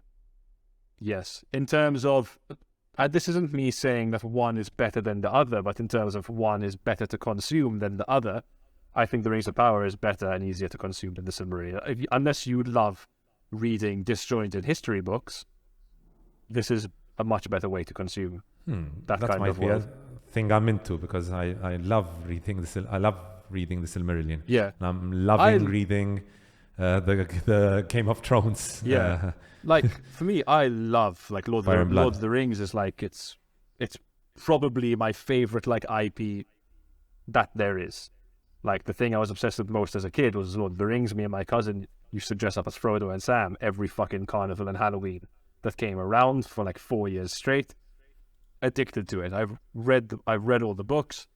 The Silmarillion is the only one that defeated me. I couldn't fully read the Silmarillion. I had to instead listen to an audiobook of it because it was like, it's just so dense and heavy.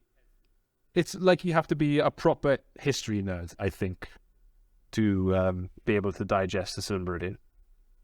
Which, if you are, So, more power yeah, to you. yeah. Fair enough. I mean, I had history at university, so maybe that helped. That will definitely help. You're used to reading historical texts, so that's definitely why the Silmarillion did something a lot for you. I think people overall need to chill out a little bit about this series as well.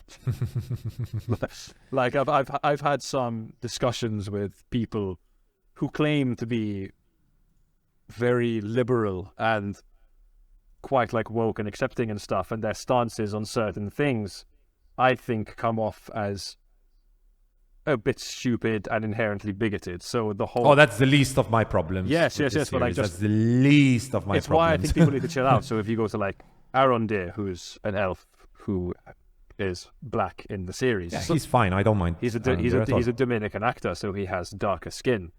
There's a lot of people, thousands of people out there who are like, this isn't meant to be that way because Tolkien didn't write it that way.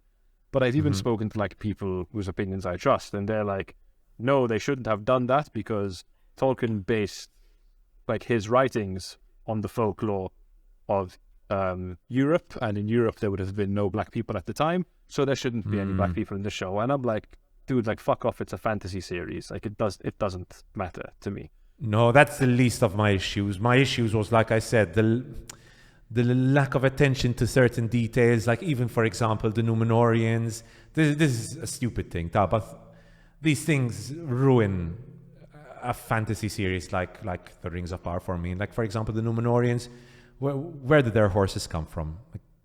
Do we need to know where the horses come from right now in the first series? Oh, don't. It's one season, Dan. That's why I say that. I'm sure we'll get more of them, because for now the introduction we had with them is that Galadriel finds herself in Numenor, and she needs to find a way out ASAP. But then just don't do the whole battle thing. And like, even why did they go to that particular village? And that, I mean, like, that, getting there to at the exact point. Yes, but to be completely honest, if you question that, you need to question every action film you've ever seen, because the coincidence and the convenience of that Usually it's covered much better. Usually there's an excuse why they go there at a particular time. Here there was no excuse at all. I mean, let me ask you, why did the riders of Rohan show up exactly in time before Merry and Pippin were about to be eaten by that rabble of Uruk-hai? No, but the riders of Rohan knew. Sorry, I thought you were going to talk about the Battle of Minas Tirith. No, the Pelennor Fields. That as well. Why did they show up exactly in time when Gondor's need was the greatest? You know, it makes for drama. Still proverbially eating popcorn here, okay? Just that's why I muted the mic. But I don't know. Maybe this is something that skipped past me. But was it ever explained why they went to that particular village? What they knew from where they saw there was like hills. You could see those hills from that village, and Hallbrand knew those hills because that was the area he was from. So they were going towards those hills, and the village is on the way. I thought it was very contrived. It is definitely a bit of a contrivance, but I think if you're going to be that harsh with the series, you need to look at everything else we digest. There is contrivances and conveniences and everything, but 100%. It makes for story and it makes for drama. But the battle itself, for example, there was nothing epic about it. Coming from Battle of Pelennor Fields. I mean, yes. It was a very low-key affair. Yes. But the Battle of Pelennor Fields, you're also devoting 40 or so minutes to it as well. I mean, they did spend quite a lot of time on that battle in this. Not particularly. It was the one episode, and it's not all about that. But I agree. One of the weaker aspects of it was the action could have been a little bit better, which is one thing the writers have said they're going to be working on in the second season. Because considering the money they put into this, you would expect at least something like Battle of the Bastards. I don't think you watched the Battle of the Bastards, did you, Joe? Because you stopped it. Apparently no one watched it because they couldn't see it. No, that's the season 8 battle. No, Battle of the Bastards was of Ramsay Bolton. Yes, I did see that actually, yes. Oh, all right. Yeah. That's much bigger scale. I disagree. I disagree in terms of scale. It's probably around the same amount of people when you really think about it. But I like the Battle of the Bastards. Kind of, it tore down what you think a battle scene is because it was so gritty and slow moving. It was good. I don't know. I thought all the elements should be there. And one thing I also have to mention is Galadriel. I thought Galadriel was an incredibly annoying protagonist. That's where I kind of disagree with you again. I had no real issues with the Galadriel, who I did have issues with. Didn't like Bronwyn. I thought you could have gotten rid of her completely. Like Bronwyn, why did she become a lead all of a sudden? Exactly. Why did she suddenly become a leader? That's one of the things where it really hurt the series, I think. That should have just been Arondir. Because I really liked Arondir as a character. I thought he was very good. A lot. I really liked Hallbrand. I thought he was very sneakily charismatic. For anyone who's still tuned in, these are people that are talking about Lord of the Rings. Okay, we're going to take the hint. Andrea, we'll kill it there. We'll agree to disagree. Yeah. You really don't like it. I overall like it, and I think there are some issues and it needs to improve as well. But it is what it is. Let me just mention three names of movies, what not to watch from this year. So, Morbius, don't watch Morbius. Don't watch Texas Chainsaw Massacre. And finally, when it comes to series, do not, and I repeat, do not watch Willow. But do watch The Empty Man. Yes. Yes. In fact, I've been thinking of watching The Empty Man again. Andrea, I rewatched The Empty Man before you watch it. It's a serious issue. I think I'm going to do the same. Okay, guys, I think we'll close it there. Next week, then, we'll review Barbarian and we'll review Tar as well. Third. Amongst the other movies. Excellent. Okay. All right, guys. Thank you very much. We had some technical issues this week. A couple, yes. Yeah. But this because of your disagreement on Lord of the Rings, right? Yes, for sure. It's all down to that. Exactly. All right, guys. Thanks so much for all the listeners. As always, don't forget to leave a like, heart, follow, and all that jazz. Comments. Share it with your friends. Comments, please. Yes, please do comment. Those really push videos into the YouTube algorithm, which we need to start working hard on. I hope you had a blast. I really enjoyed this episode again. It's Same nice to here. be negative every once in a while. Yeah. Next week, we'll be a bit more positive, however, and we'll talk about our most anticipated movies and series for 2023, which I think will be interesting as well. Brighter days ahead. Excellent. Hopefully. Slava. Thank you, guys. Thank you, Joe. Thank you, Franco.